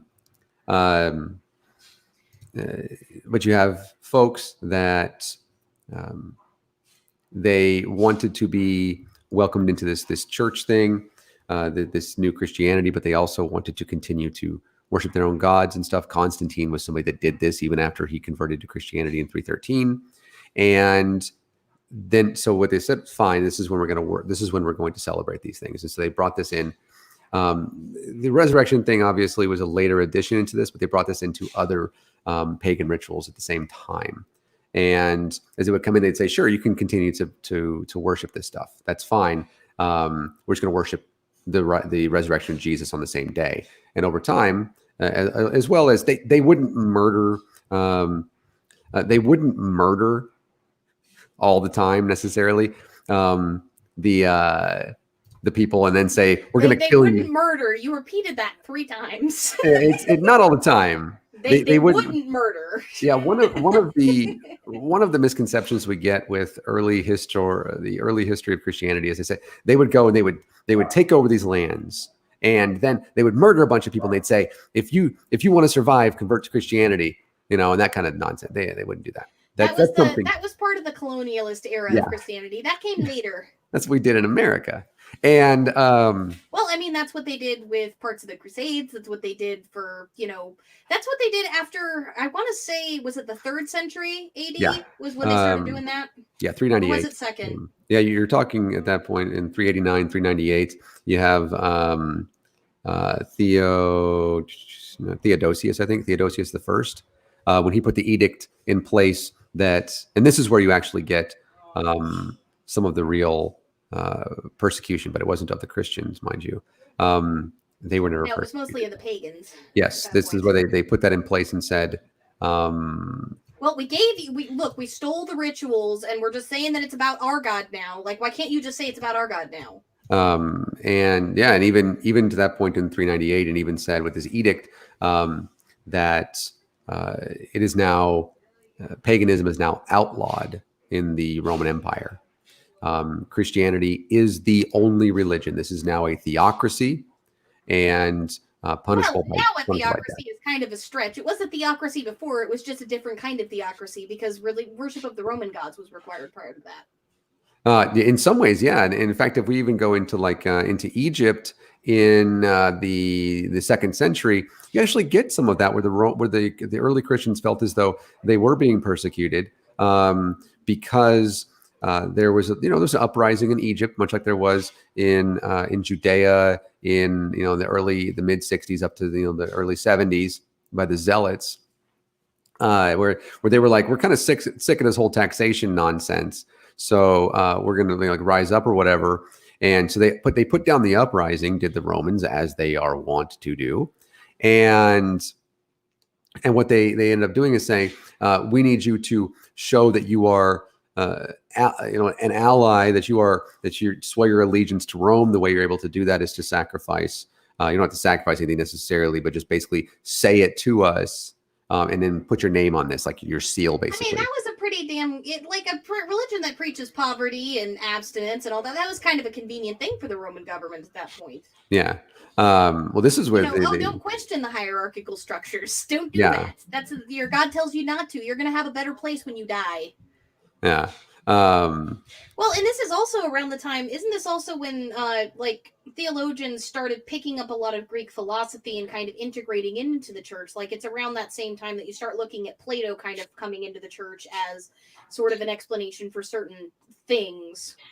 At the beginning of in the middle to late, it's around the early 400s, isn't it? I thought. Yeah, it's in the 5th century that you really start getting some of that. You have, most of your 7 ecumenical councils are in that time frame, and you start getting people that are, they're deciding what goes in and what's apocrypha, and then they're adding, and we have like 25 different manuscripts of the Gospel of Luke that are all from the 2nd century or partial manuscripts, and every single one of them is different. So they decided which one of those was the best one. And you get, and then, yeah. There were lots of councils that decided a lot of things. Like there were lots and lots of writings that they were trying to parse through. And there's a number of them that could be argued to be more accurate than, more historically accurate than the ones that got put in. Yeah.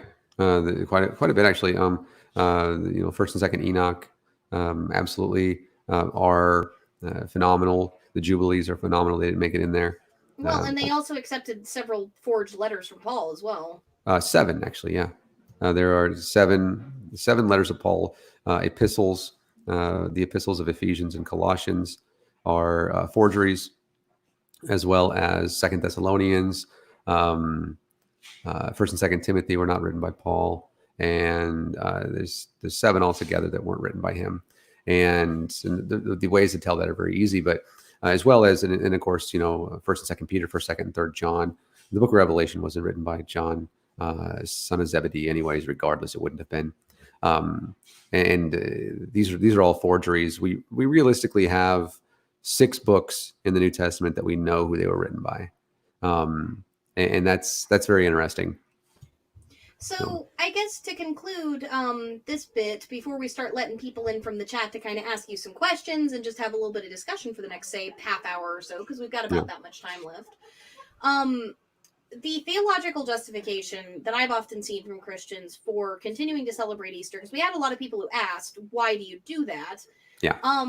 The answer a lot of the time theologically is it's celebrating, where you have Jesus has a birthday in, like on Christmas, which obviously is not the case, but this would be his 2nd birthday, effectively.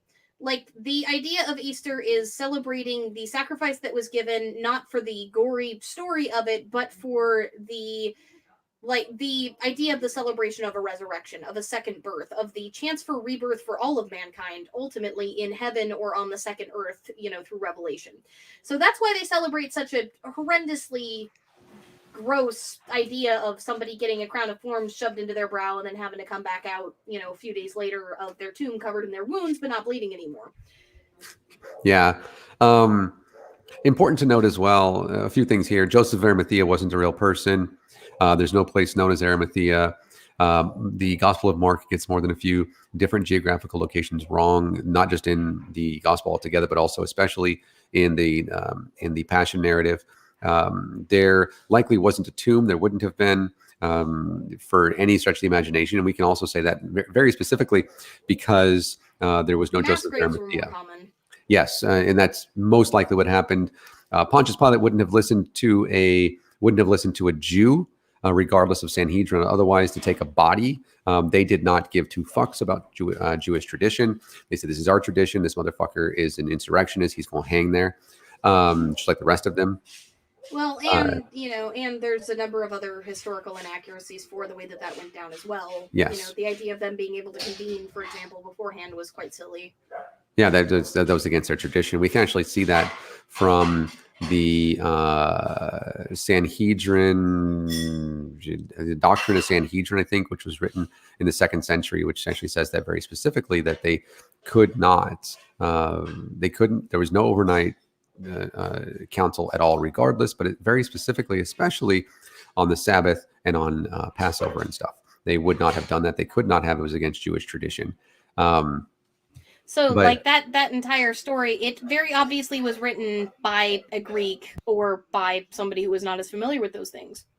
Yeah, the Gospel of Mark was likely written by a Roman, in who had just heard it from a friend who, right, and that's around 70 to 75 CE, and then you have the writer of the Gospel of Matthew, who I saw that in the chat, who took about 90% of what Mark wrote, figured out where the geographical errors were for the most part. If you want to know what one is, go read in the book of Mark with the demon. He's putting the evil spirits, the demons, into the pigs. Figure out where that town is. Yeah, you talked about that last night also. Yeah, corrects a few things. Reliability of the Gospels. They're not. There you go. That's how you refute that. They're not reliable. And the Bible is not a historical document in the sense that it is historically accurate. It's not. It's a historical document in the sense that it was written in history. Yeah. Yeah. And what we get then is what's actually very, very, very interesting about this. And I've actually spoken to quite a few apologists about this, and we've all agreed is it's very funny that the empty tomb convinced nobody. They had the same reactions that we would have. Somebody stole the body, said Mary Magdalene in Matthew or Mark, one of those. They stole the body. Holy shit. And then, she turns around and she sees Jesus standing there and she thinks he's the gardener, which odd to have a gardener inside of a tomb, whatever.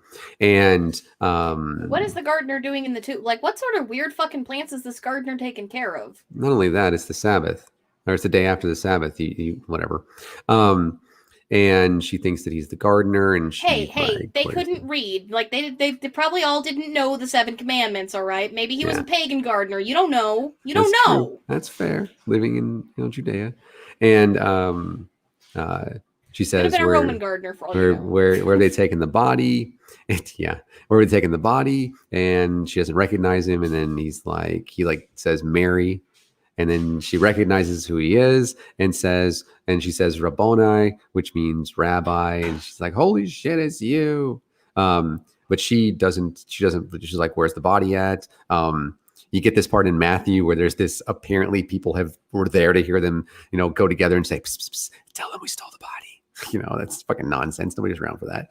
Well, talk about the 500 since you're kind of on about that. Sure. Absolutely, I will. And I'm actually going to get to that. And you have, and again, what time did Jesus appear? It depends which gospel you read. Who all went to the tomb? It depends which gospel you read. What time of day was it? Depends which gospel you read. Was the tomb rolled away or not? Depends which gospel you read. Who was there? Who did they see? Depends which gospel you read. Did he tell them to go to Galilee or did he tell them to stay in Jerusalem? It depends which gospel you read. Did he appear to them? It was almost like they were written by random anonymous people significantly after the events occurred. Killed my flow.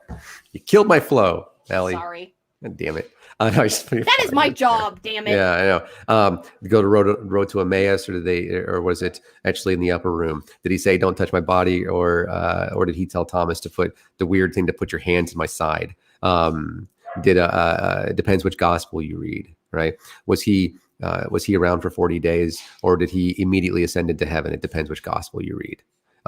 Actually, some of the gospels, there's only one gospel that actually talks about Jesus ascending, anyways.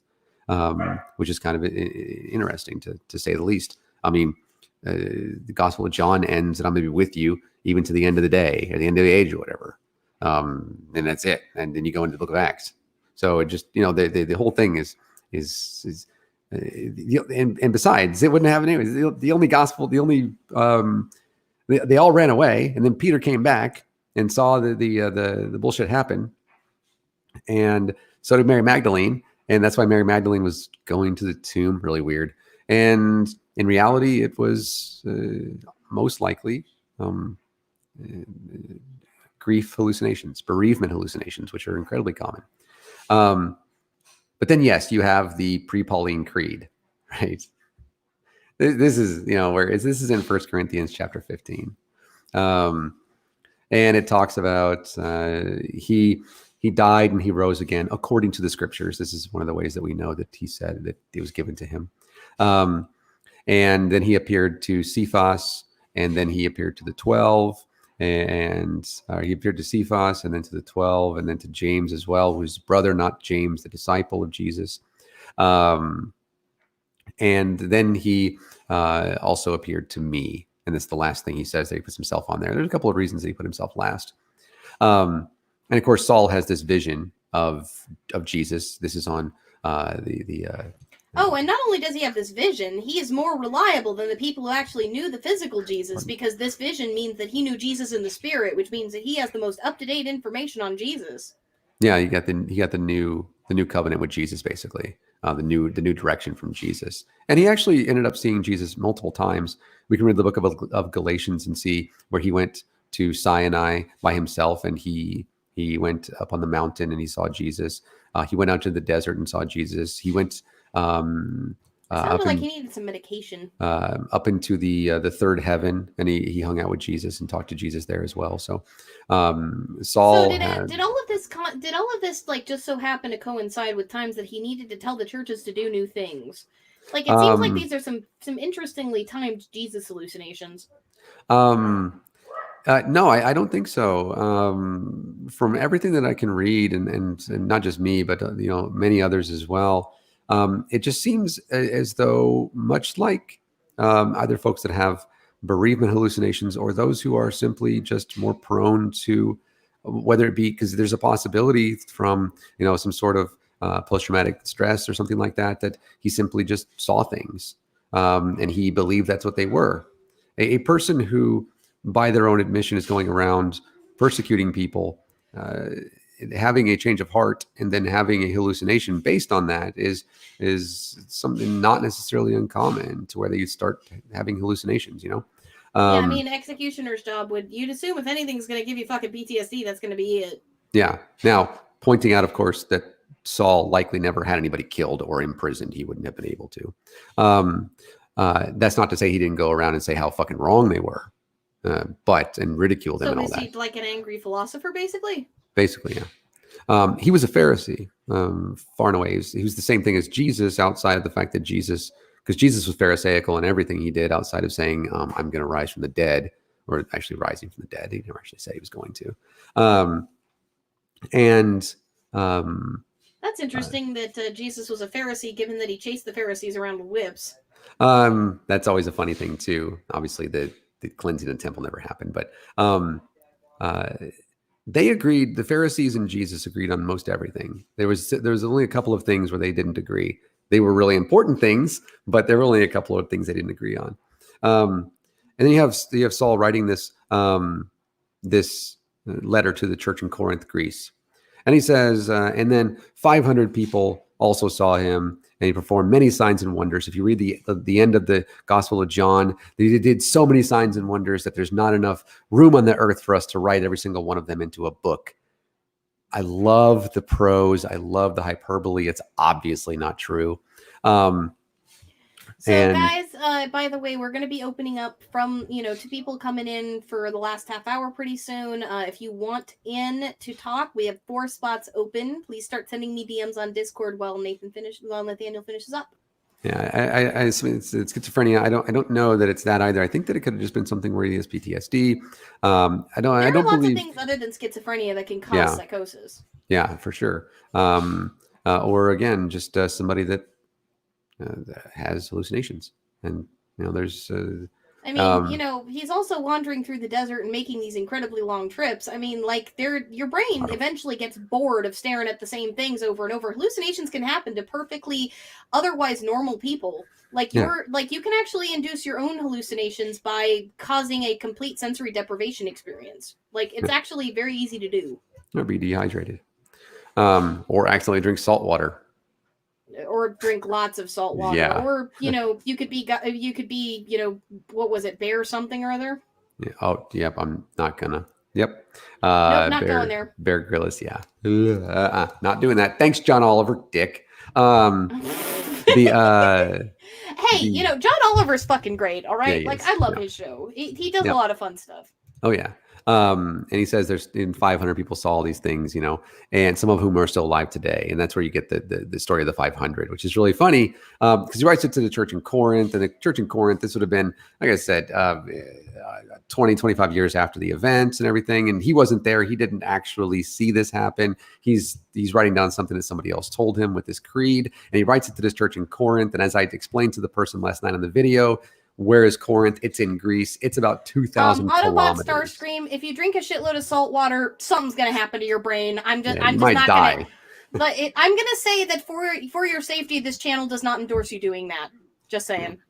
Yeah. You could die. And he writes to the church in Corinth, where there would have been almost no way for these folks to verify this claim. There's nobody going to leave Corinth in the first century. They don't have the money to do that, and they're not going to. There's a million different reasons why they wouldn't leave there. Not to name the fact that they would have had to go across the fucking desert, not just the desert, by the way, but the Asian Sea as well, or the Mediterranean. Which one do you want to do? Do you want to do the more treacherous one, or do you want to do the one where you walk in the fucking desert for longer than that? Which is dangerous, not just because of the desert, by the way, and then also into a place where there's no church leadership, into a place where even in Corinth... Lisa, do not blaspheme in my chat. Do not blaspheme in my chat. Not everybody could read anyways. And so you're just going to say 500 people. But even at that, even if somebody made the trek from Corinth to Jerusalem to fact check this guy, right? And this is not something this would have been out of the ordinary. This is what the gods did all the time. They showcase themselves all the time. This is in all of our stories, right? The pagans would have been totally like, oh yeah, this seems like something that would happen, unironically. But if somebody did go and do that, let's say they went. Okay, to Autobot, I got that was a joke. I just had displayed it on stream, so I have to be for legal reasons because YouTube is a pissant and they've been watching us for all kinds of stuff. So I got to be ultra careful, and it sucks. Yeah. They go to Jerusalem and they go around and look for these people, right? Okay. All right. I got to find one of the 500 in Jerusalem and in surrounding Judea. I got to find one of the 500. They find somebody who says, yeah, I was there. How could you verify it? We have people right now that lie about being in a lot of different places. They have people that like going to the Super Bowl. The president lied about where he was on 9/11 like 9 times. That's pretty well. That's par for the course. And you have people that lie about being in a ton of different places. What's to say they wouldn't do it in the first century? You think we just started lying in 1990? And so there's no way that they could have actually verified this claim. Nobody else wrote about it in anything that we can find. Not even. Oh, go ahead. And there were people who could write. You had the elite who could write. And if this would have actually happened to 500 people, Bethlehem wasn't that big of a place, by the way. And neither was Jerusalem. Yeah, like even what we consider to be a small town, these villages were smaller than that. Yeah. The slaughter of the innocents would have been like 12, by the way. For those of you that are asking, GeoSam, part of the reason I cracked the joke about blaspheming is that Jelly juice is still actually a thing, and recently, now keep in mind, I am not fond of his politics at all, and I'm gonna put my stamp on the ground really hard here. But there was a gentleman recently who did a video. He's been covering the jelly juice controversy for a long time. He just came out with a video. There is somebody who has COVID-19 who is starting to hit respiratory failure who decided to start the jelly juice protocol. It was Jeff Holiday who did this. And again, I do not like Jeff Holiday's politics at all. I don't like the majority of his content that is not science-based. I don't agree with a lot of what he says, but he is kind of the OG when it comes to covering the jelly juice stuff. And there is somebody who is currently undergoing that protocol who very well is going to drive herself into hypernatremia and die. So the jelly juice thing, unfortunately, as much as a lol cow as she has made herself, there are people who are still actually being fooled by that and might die. Didn't even know what it was. What jelly juice is Gillian Epperly claims that salted cabbage water can cure everything and regrow organs. I don't think that's true. I don't either, but she does. But that's on the so don't do that. But the story is the story of the Messiah. It begins with so-called prophecies from the Old Testament. It mimics in many ways the writings of the Old Testament, and Jesus comes in as this Messiah, this anointed one, and doesn't ever consider that he's actually going to die. Believes that he is going to be given the kingdom of God, which, as we can see in the Old Testament, is actually Israel. Believes that his disciples, the 12 that follow him, the 12 that he called, who were illiterate lay persons, who, by the way, shepherds and fishermen are about the same level in that type of society, not very high, and they were going to be the kings, and that he was going to do that his entire life, and that's the way that whole thing was going to work. He was very surprised when he was arrested and crucified, which is why he's yelling at God like, "What the fuck, man?"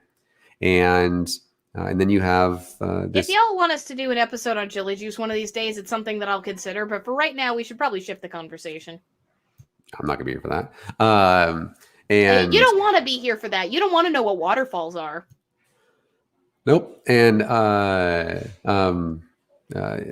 you have the story of where then it's an invention, as far as we can tell, of contradiction at that point, written by literate Greek-speaking Christians 50 to 90 years or later, or 40 to 90 years later. And I could even contend that the book of Acts wasn't finished until like 119 CE. And then, as you mentioned, with a bunch of forgeries as well. And it only became the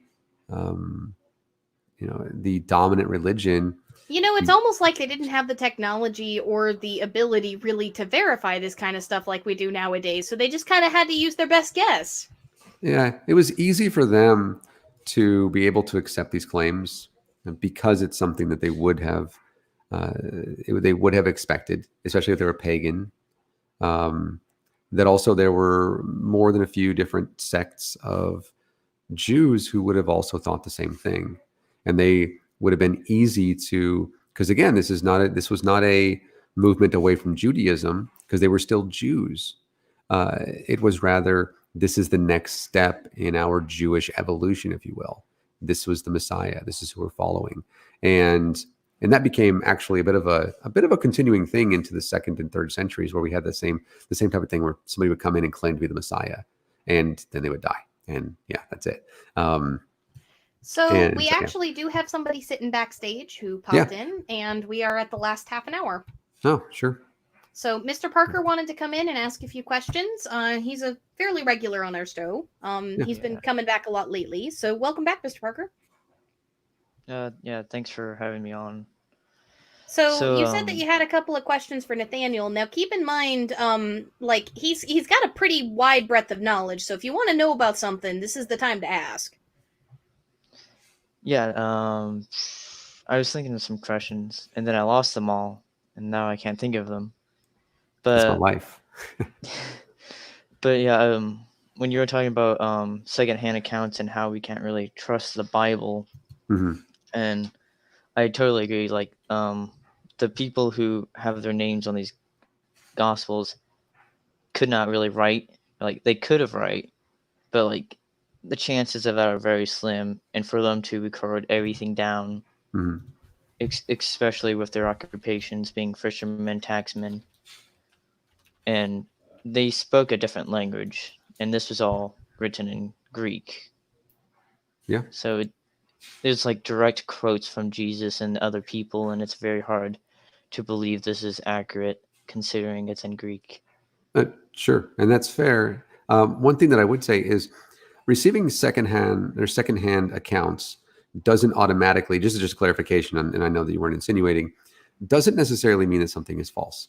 But We yeah, we look at what's within it, and then we fact check it, um, based on other, whether it's first or second or fifth, if you're Luke, and then we go off of that. So, but yes, the fact that it is from a friend of a friend of a friend, right, makes it a bit more.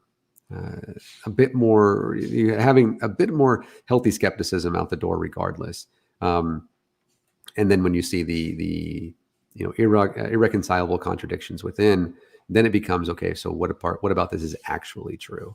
Um, and yeah, yeah, that was like the part on how like we can trust them, but there's a certain point at which it becomes hard to, like, you would have to verify them to believe them more yeah, likely.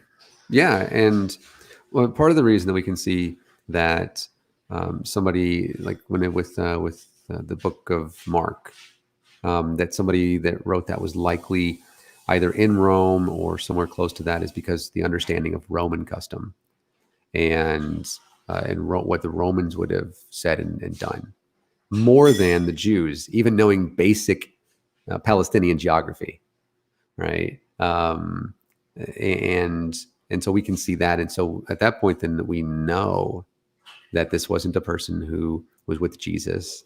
This wasn't a person who actually saw these things firsthand. This is certainly getting something. It's all written in third person, anyways.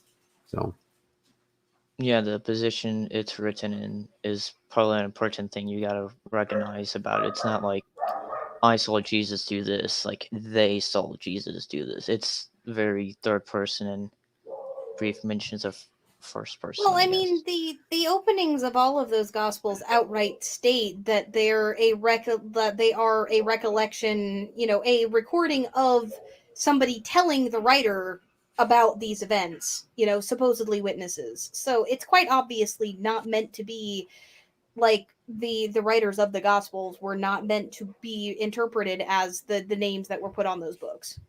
yeah, certainly not. They were assigned hundreds of years later. Um, and I think Tartan Snowflake has a question in the chat I was looking at. Why people would be, yeah, he did, drawn to worship Paul, an unhappy crank, over other religions where people tended to get along with one another. Yeah. Um, so we have I think Saul. there's an allure. I think there's an allure to Yes. this idea of exclusivity and secret knowledge and, salvation, because that's like Paul didn't really preach the heaven gospel. He was preaching a sort of apocalyptic stuff. But there's an allure, I think, to exclusivity and to being the one who is right. I mean, it's the reason conspiracy nuts are conspiracy nuts today, I think. Yeah, for sure. And one could, so Saul, being the leather worker that he was, would go into towns, into like Rome and places like that, and he would set up a shop. And then when he was working, he would just talk about it. And even if people, now mind you, people wouldn't think necessarily, especially in Rome at that point, that that anything he was saying was out of the ordinary. These are people who worshipped multiple gods, and the stories of the gods that came from Greece, especially, were fantastic.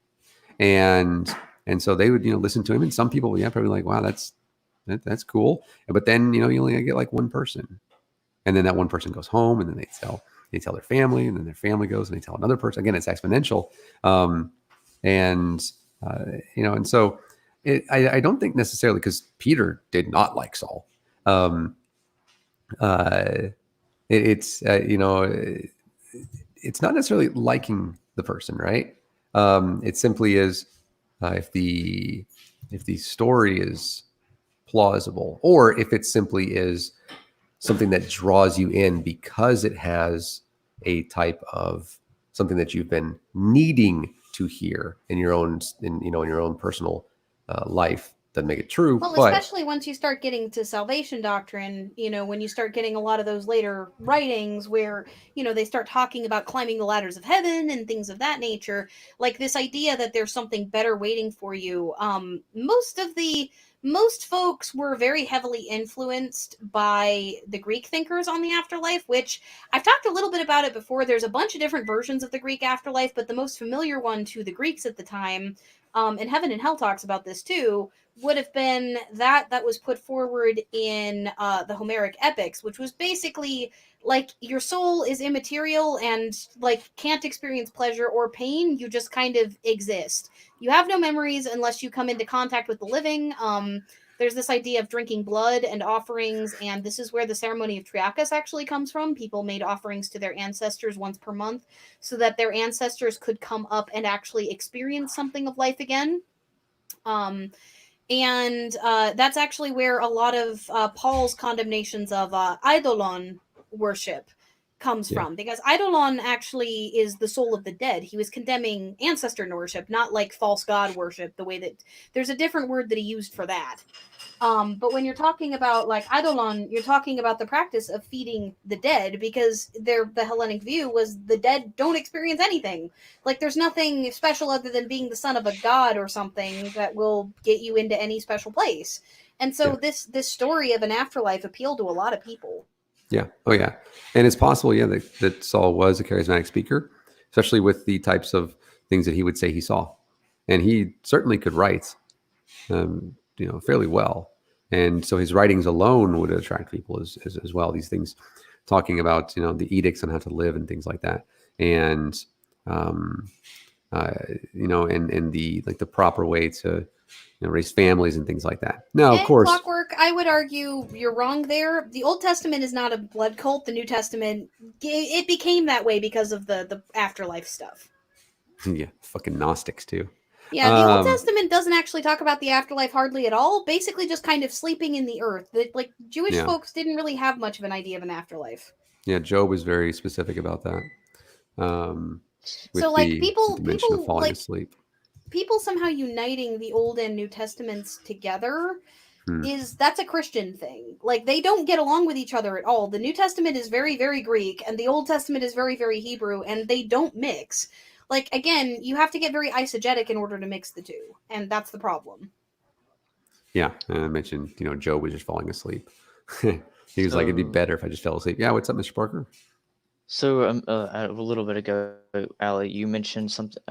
What Saul? He was like condemning people, like feeding, like giving food or something to their ancestors who would be. Yeah, he condemned condemned eidolon worship, like in several of his letters, and Revelations John did too. The person who wrote the Gospel of John.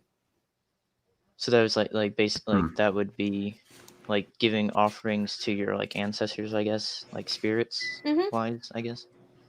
That's down in Mexico, I've been informed. On the Day of Dead, they would be giving offering of food and all kinds of traditions involving offerings to the ancestors. And I was thinking about that when you're mentioning about the condemnation of that kind of belief system, or like doing that. Well, yeah, that actually comes from old Nawa and other older like traditions. That's a much more in-depth discussion than I think I'm able to go. But I have a friend who has Nawa ancestry who also is a scholar that researched this sort of thing. So if you guys are interested in us doing a stream or a discussion on that in the future, I could see if I could get her to come on. What you're hearing in the background, that would be interesting. By the way, is our roommates have 2 juvenile cats that, and they leave like food out or whatever. and they don't watch the cats. And the cats hear the beep, beep, beep. The cats are walking across the oven or the stove, and they eat the food that's up there. And Susan and I, for the past few weeks, have been get off there, whatever. Just what you hear. So as far You as know, the sacrificing animals and such, sacrificing animals kill the way. is like it's found throughout the Old Testament, but that was not the only type of sacrifice that was found in the Old Testament. There's an entire hierarchy of sacrifices that are given for a number of different reasons. Also, animal sacrifice, that's not a cult thing. That's something that was common throughout the entire ancient world because they were so dependent on animals that the idea of sacrificing an animal, that was a massive, like that was a massive put of display of faith in the gods, whatever god you're giving them to.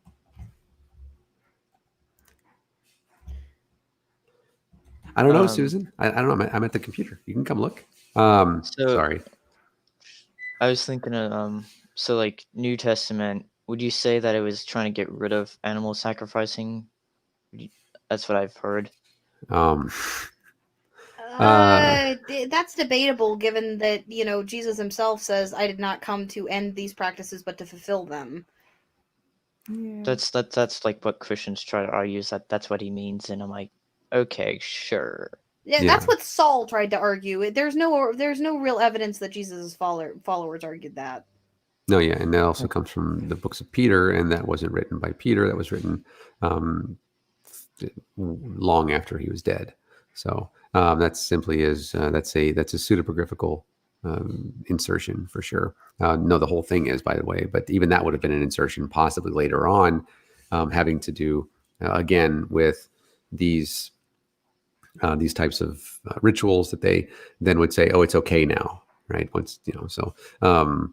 But it's but that's again far after the Gospels were written, far after Saul and Peter and all of them were dead. So I saw something that I wanted to respond to. Oh no, the person that wrote the Gospel of John likely didn't write the Revelation. Just letting you know that.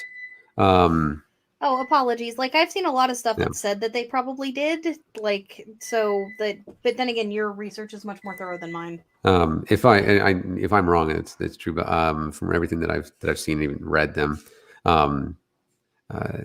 Now, since Dinobot said there's no genocides in the New Testament, you should read Revelation, man. Yeah, and I mean, like the New Testament caused a number of genocides. One could argue. So ... Yeah. Now, no, that you're correct. But it's a whole different. It's a whole different religion too, and so. Somebody said the God is not the same God. Yeah. It's that's a conversation to be had. The philosophy is definitely different for sure. It simply is a. It's unfortunate that the intertestamentals are not known about by enough people, because we're talking about things that actually explain why this change happened, the change from Satan into the Satan character. Of course, there's no such thing as Lucifer in the Bible, but and then we get this whole different side of Yahweh in once we start in the book of Mark and stuff. But it's unfortunate that Jubilees and then First and Second Enoch, very specifically those three, I think more than anything else, didn't make it into the Bible. I can kind of see why the fourth and fifth and sixth century bishops wouldn't want that, but they're old enough, or even like the Dead Sea Scrolls and stuff like that, where you can actually see this. Well, I mean, they didn't even do that good of a job of keeping the Apocrypha out of the Bible. Like there are books that made it into the Bible that reference Apocrypha.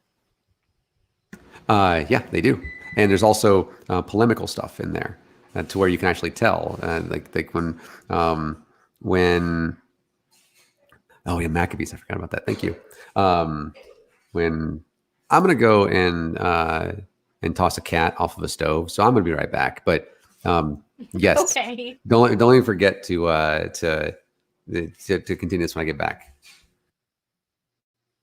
please. So, do you have any sort of commentary to that? Obviously, Nathaniel's AFK, but do you have any commentary that you'd like to share, I guess, with the group, or Any questions that you'd like to ask me while we wait for him to come back? Well, some ideas I got some boiling in my head would be on like when exactly Revelations would have been written exactly, because I think a good reason for Revelation to be written during like let's say like I don't know exactly 500, a long time after Jesus said anything about the coming writer. I would think the purpose of Revelation being written would to keep up that mentality of like a second coming. I don't know. Like, Yeah, what there's a would lot your of evidence that when Saul was talking about it, he was talking about within his own lifetime. yeah? Like in actual It's like when Paul's Nathan writings, it's quite clear from the context of the writings that he was talking about it happening within his lifetime. and Nathan mentioned something about Revelation being, written by a separate author, but I was wondering like when exactly.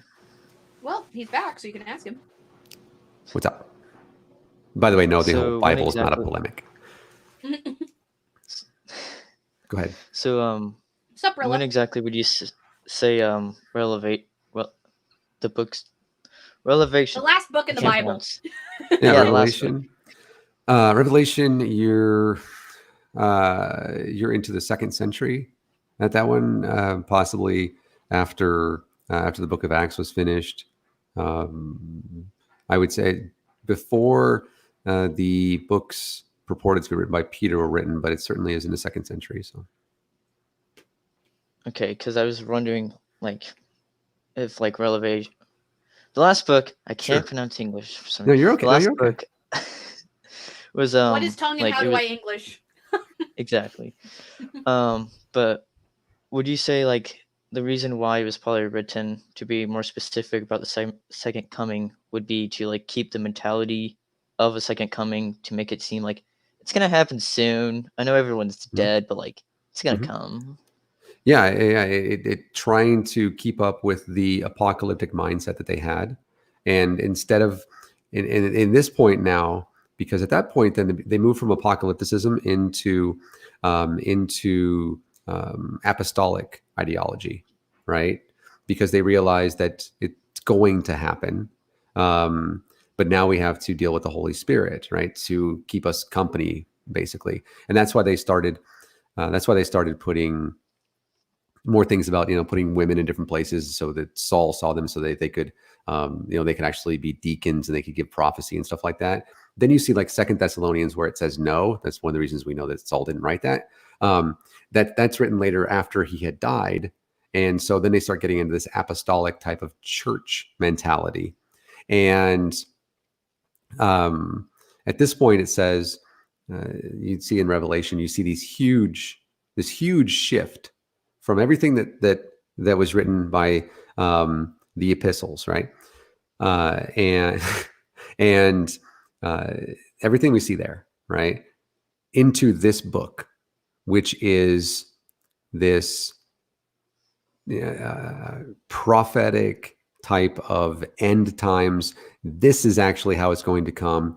What Jesus said, or what was prophesied, then we inserted later regarding the tongues of fire and coming down and raining fire and stuff like that we found in the book of John.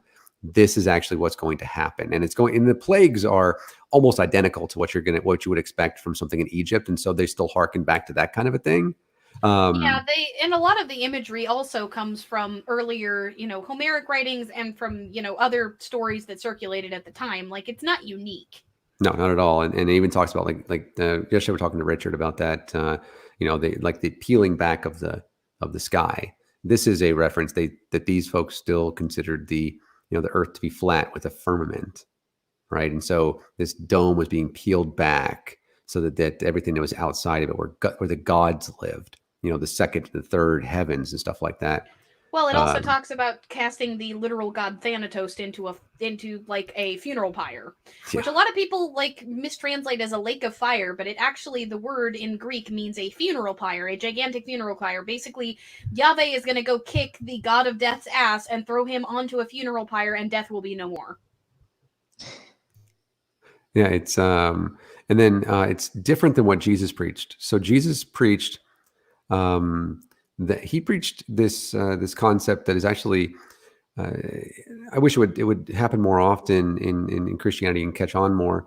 But it is the word escape my mind right now. But basically, that you are incinerated, right? That you no longer exist anymore. Once you die, if you don't enter paradise, then you are simply you're simply killed, right? Like you don't exist. Your essence's spirit is gone.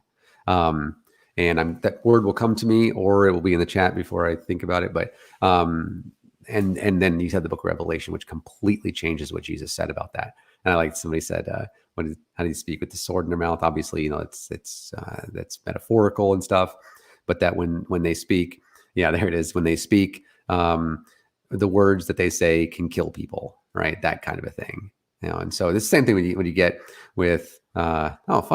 Whenever you get the Gospel of Peter, the cross comes hopping out, right? It's metaphorical. So just wanted to pop in and be an ADHD pill again. Just wanted to say hi to Rilla. Rilla's partner actually came on not too long ago to talk about, if you guys missed this one, it was woefully underwatched and it's being suppressed by the YouTube algorithm. Go back through the Seeing Red list and take a look at the Heroes of the Epidemic, Road Warriors of the Epidemic bit. That was a Seeing Red episode where Rilla's partner decided to come on to talk about the supply lines during this epidemic and why y'all need to stop buying so damn much toilet paper and why it will be back on the shelves, but it's your guys' fault for buying too much.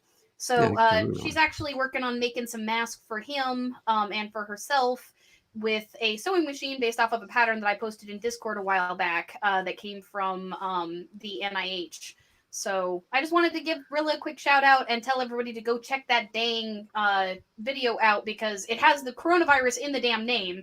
So the YouTube algorithm has totally taken a dookie all over it, but it is well worth seeing. Also, we got 17 people watching and we only have 11 likes. Y'all are lazy. Fix that shit, please.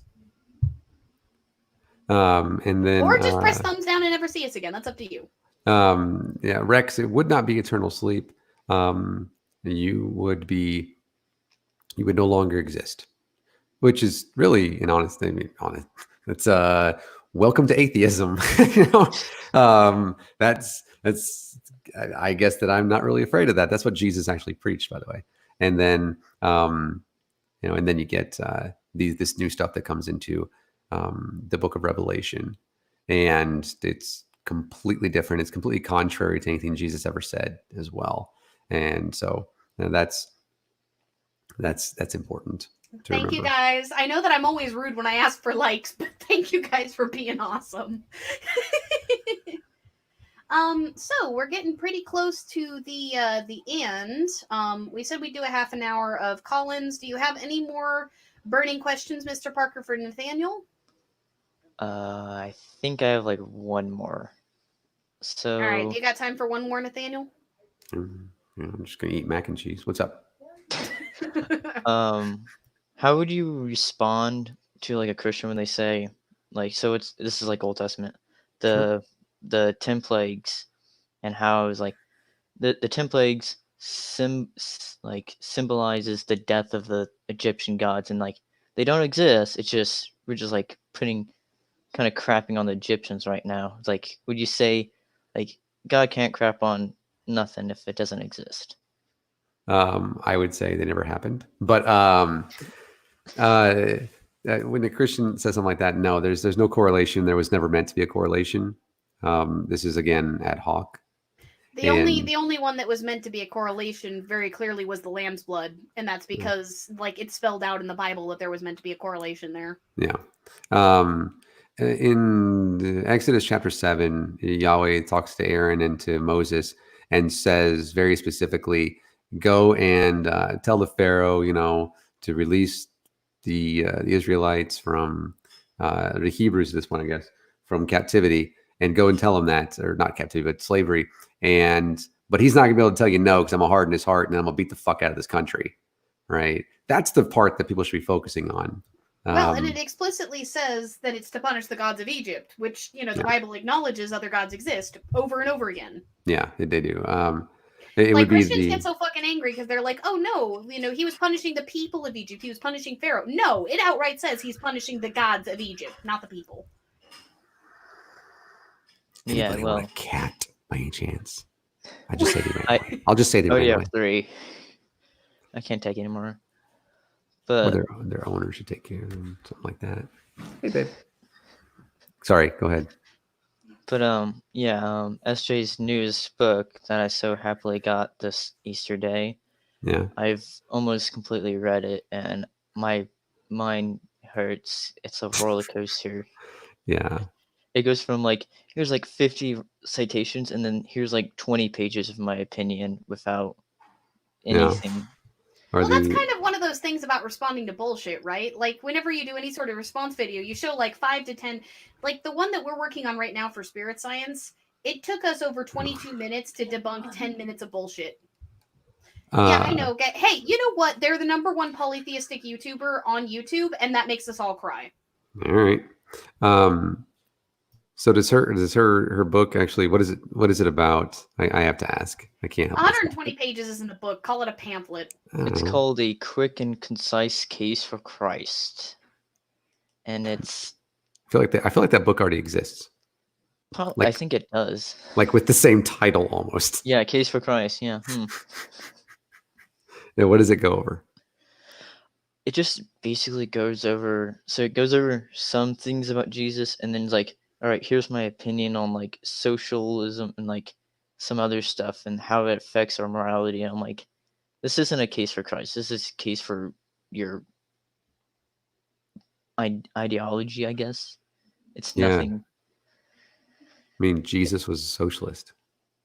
Yeah, he probably was. I don't. So the case for Christ is the case against socialism. All right. Well, I guess that works. It's a mix of everything. That doesn't make any sense. Are her citations at least scholarly in nature? I've looked at some of them, and some of them are decent, I guess. Describe it. I don't know how to describe good citations. She at least cites some stuff. I'll give her that. Good citations, of course, would be something that we can get with like, if I can't write it out in AP style citation, then it's not a proper citation. But also somebody that can be tracked as source material, or can actually point to the original source material and not be biased in any way. For the most part, there's always presuppositions, but can actually look at evidence and not be biased. Okay, Tartan, what the fuck did I say about blaspheming in my chat? Jeez. Woman. SJ and I have never spoken, and she's been in the chat whenever I was in a debate, and she kept saying just over and over again that I was wrong with what I was saying. I mean, okay, that doesn't mean that I'm wrong. And we've never spoken, and I've had people ask if I want to debate her, and I don't debate dishonest people. So you should just have some like a small, like a very SJ small said discussion. some really fucked up shit about there was a atheist who died not too long ago. Like I think it was in a car crash. And she said some really nasty stuff about how it's good that he was in hell and stuff like that. And so ever since then, most of my friends will not debate her. And on the grounds, like in solidarity, I will not either. Yeah, that was Sai. Yep. That. I didn't know that she said anything about that. That's. I don't keep up with her, but yeah. I didn't know that. So, Autobot, yes, Spirit Science is absolutely, they're a polytheistic YouTube channel. They ascribe to a bizarro alien theory, like, fucking, what is it called? I'm trying to remember what it's actually called. It's like Divine Visitors or something like that. They ascribe to a combination of their own version of Babylonian mythology that they claim is actually Sumerian mythology because they don't understand what scholarship means, and Zechariah Sitchin's work. And they combine that with a bunch of like appropriated Hindu concepts and other things, but they very much do believe in multiple gods. So by that token, whether I like it or not, they're shitty polytheists. I remember them now. Those are the people who said the moon vibrates. Right. They're the people who made a video on coronavirus that is going to be one of the first that I'm going after for, on the Pissed Off Polytheist, where they claim that the coronavirus, meaning crown, links up to the crown chakra, and that we're all supposed to be connected to the divine, and that we're rediscovering our connection through isolation. Like, it's a bunch of mumbo jumbo, and it makes me want to stab things. Oh dear. Yeah. But yes, they're ancient aliens, people. Autobot. Dinobot. Yeah, that was Psystrike. That was February. That one hit pretty hard too. That one and my good friend last year, and it's not a good time to have like people that like that that just gone within just a few months of one another, and people that talk to on here and stuff, and speak with on a fairly regular basis, and then their life is very fleeting, and now it's you go back and we like still follow each other, have messages in there and stuff, and it's like, man, it's a reason to ensure that in what we do, that we never lose sight of the humanity of people around us, regardless of some disagreements we might have.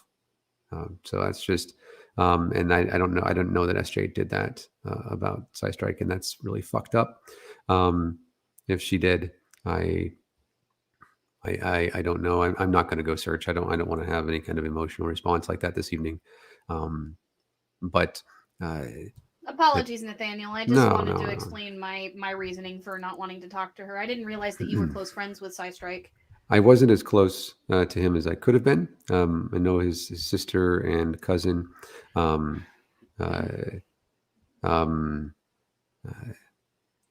his death didn't hit quite as hard as a couple of others last year, but nonetheless a positive person, and for somebody to say something like that, no matter how negative it might be, especially if like that, that's not a person I want to talk to anyways.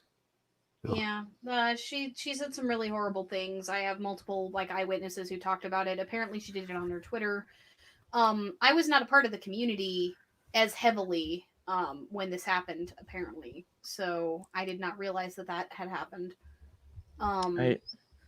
But I want to reiterate something that I just popped up in the chat. COVID is not the fucking flu. You do not want this shit in your guys' houses. Keep social distancing. Yeah. I didn't know Psystrike that much. I think I just discovered him about a month before his passing, and I was like, I didn't get involved, but I knew he existed, and when I heard the news, I was deeply saddened that we've lost someone. Well, I mean, the YouTube community is freaking tiny, right? Like, I only got involved a couple of months ago, and I've already met a lot of the big players, in our little part of the community. Like, it's, there's not a lot of separation between us. Yeah, none at all, actually. We have, obviously, we have differing opinions. And again, not everybody agrees with my views of Jesus. And well, hell, how many atheists come after me? You get anti-theists all up your butt. Like they go after you as much as they go after Callan, man. And tell me Jesus didn't even exist, and I'm like, cool. Where's your evidence? Oh, you have a Richard Carrier book. Thank you. Can you give us contemporary evidence for his existence? Did a contemporary write about him? If I wanted to hear somebody parrot the words of Richard Carrier or Robert Price, I would go talk to Richard Carrier and Robert Price. As it stands, I'd like to know what you think. And we're not going to be covering Carrier on our book club either, by the way. No. And so it's a fun time when you put things out there, and not every person who studies this. Now, mind you, I am not a scholar. I hope to be. I have aspirations for a continuing education with that. But not every person who studies this agrees with my opinion regarding Jesus and apocalypticism, and that type of thing either. So there's a cat. And so it's important as well to go and look at things and to develop our own opinions. But we have ranges of those. We have ranges of opinions religiously. I mean, obviously, I'm an atheist, and people in here are pagans. And I talk to Christians. I give how many Christians I talk to on a regular basis. We were chatting with an atheistic Jewish person. Like, I popped up a bunch of tartan snowflakes stuff up there. Yeah. And so it's, the differing views do not it doesn't detract if we're not trying to force each other into each other's beliefs. Like, we can have a conversation. The only problem goes, the problem happens when you start to say, I'm right and you're wrong. Yeah. Welcome to monotheism. So, yeah. Do you have any final words that you want to give to the audience? Because we have been here for almost 3 hours. Like, we expected this to be maybe a 2-hour live stream, and we are at 2 hours and 40 minutes. Wow, that's time flew. Yeah. Well, there's there's a lot that's. I mean, how much did we not get through, anyways? Right? Because there's so much more. We didn't even consider talking about Irenaeus and Polycarp and Lucian and Marcion and all these. We were too busy talking about the evidence in the scriptures themselves without any of the extraneous stuff. Yeah, and there's. I feel like we need to have Easter Stream Part 2 Electric Boogaloo at some point whenever Knock comes back. Yeah, it's there's only because when we look at when we look at and this is something that I recommend to Christians as well. When we look at the religion, we're not ever taught all this other stuff. It's in this case with Christianity, it's 2000, almost 2000 years ago. And yet it's almost as if what was written in the book is what's correct. And that's the only thing we have to learn. And not beyond that, we only have to learn certain verses within certain parts of the book. And we are recommended to not read some other things, or we're given dishonest. Nathaniel, it's a lot simpler than that. You're born and raised to believe what your preacher tells you. You only read the parts of the Bible your preacher tells you. If it's up on screen and you're literate enough to read it, then you read that. But like, there's this recommendation that you listen to what you're told and that you yourself cannot exegete. Yeah. You're not educated enough. He went to school for that. You should listen to him. Yeah, that is actually something that happens. And I'm actually trying to find something. And I can't locate it right now. I thought I had it in my notes, but I guess that I don't, and I'm very, very sad. It looks like you were being called back to the Discord, Nathaniel. People want you to post your links on there. I can give you your own channel there too. Would you or Susan be able to provide some links to work and/or what you've read, maybe in Discord? I'm not sure. I'm sure I'm not the only one who would love that. Oh, I actually have a Google Doc with it's an ever expanding glossary of books that I recommend. Some of the, yeah. Oh no. Thank you for that. I had to post that. I'm sorry. Like, especially after Masoret. Like, Masoret honestly reminds me a lot of my friend Libby Krem, who like one of my best friends growing up. Yeah. Yeah. But I have this, and it continues to grow because now it contains, again, the book that I'm. What is it? Right over here. We are trying to close down, but Nathaniel just has so much to say. We shall never close down. I was reading this. I was actually reading this earlier today. It's the unauthorized version of what's Truth and Fiction in the Bible. Robin Lane Fox is a wonderful scholar. Recommend this if you want to wonder if the New Testament is. If you want to it's not really scholarly, but it has you can actually check the source material and stuff. Recommend that one. I was just reading that one before the stream. But Autobot, you're cool. Like if anybody was mad at you, you'd know by now. Like this is the Raging Atheist. None of us ever hold our tempers back. yeah, but yeah, I can do that. I'm in a few different Discord servers, and so if you can find me now, I'm in those. I'm Atheist Husker, by the way. Divine Disbelief doesn't have a Discord. We're not. You guys aren't big enough for that yet. Yeah, we ain't part of the cool kids just yet, and we will. I mean, we're not big enough for that yet either, but we do. But I'm active in quite a few of them. Tartan, if you're in Ocean's Discord, he's fairly active there. Yeah, I have conversations there all the time. Love the pagan community in there. Those folks are awesome, very loving. And then I'm in. Let's see, there's another ones I'm in. I forget. I think I'm in Math Pigs now too. That was new. Didn't even know that Math Pig had one. So, and then I'm in a couple of other ones too. But I mean, Math Pig like runs everybody else's Discords. Yeah. So if you see me out there, sure, just remind me to post something or to send you a link for something. You can get that.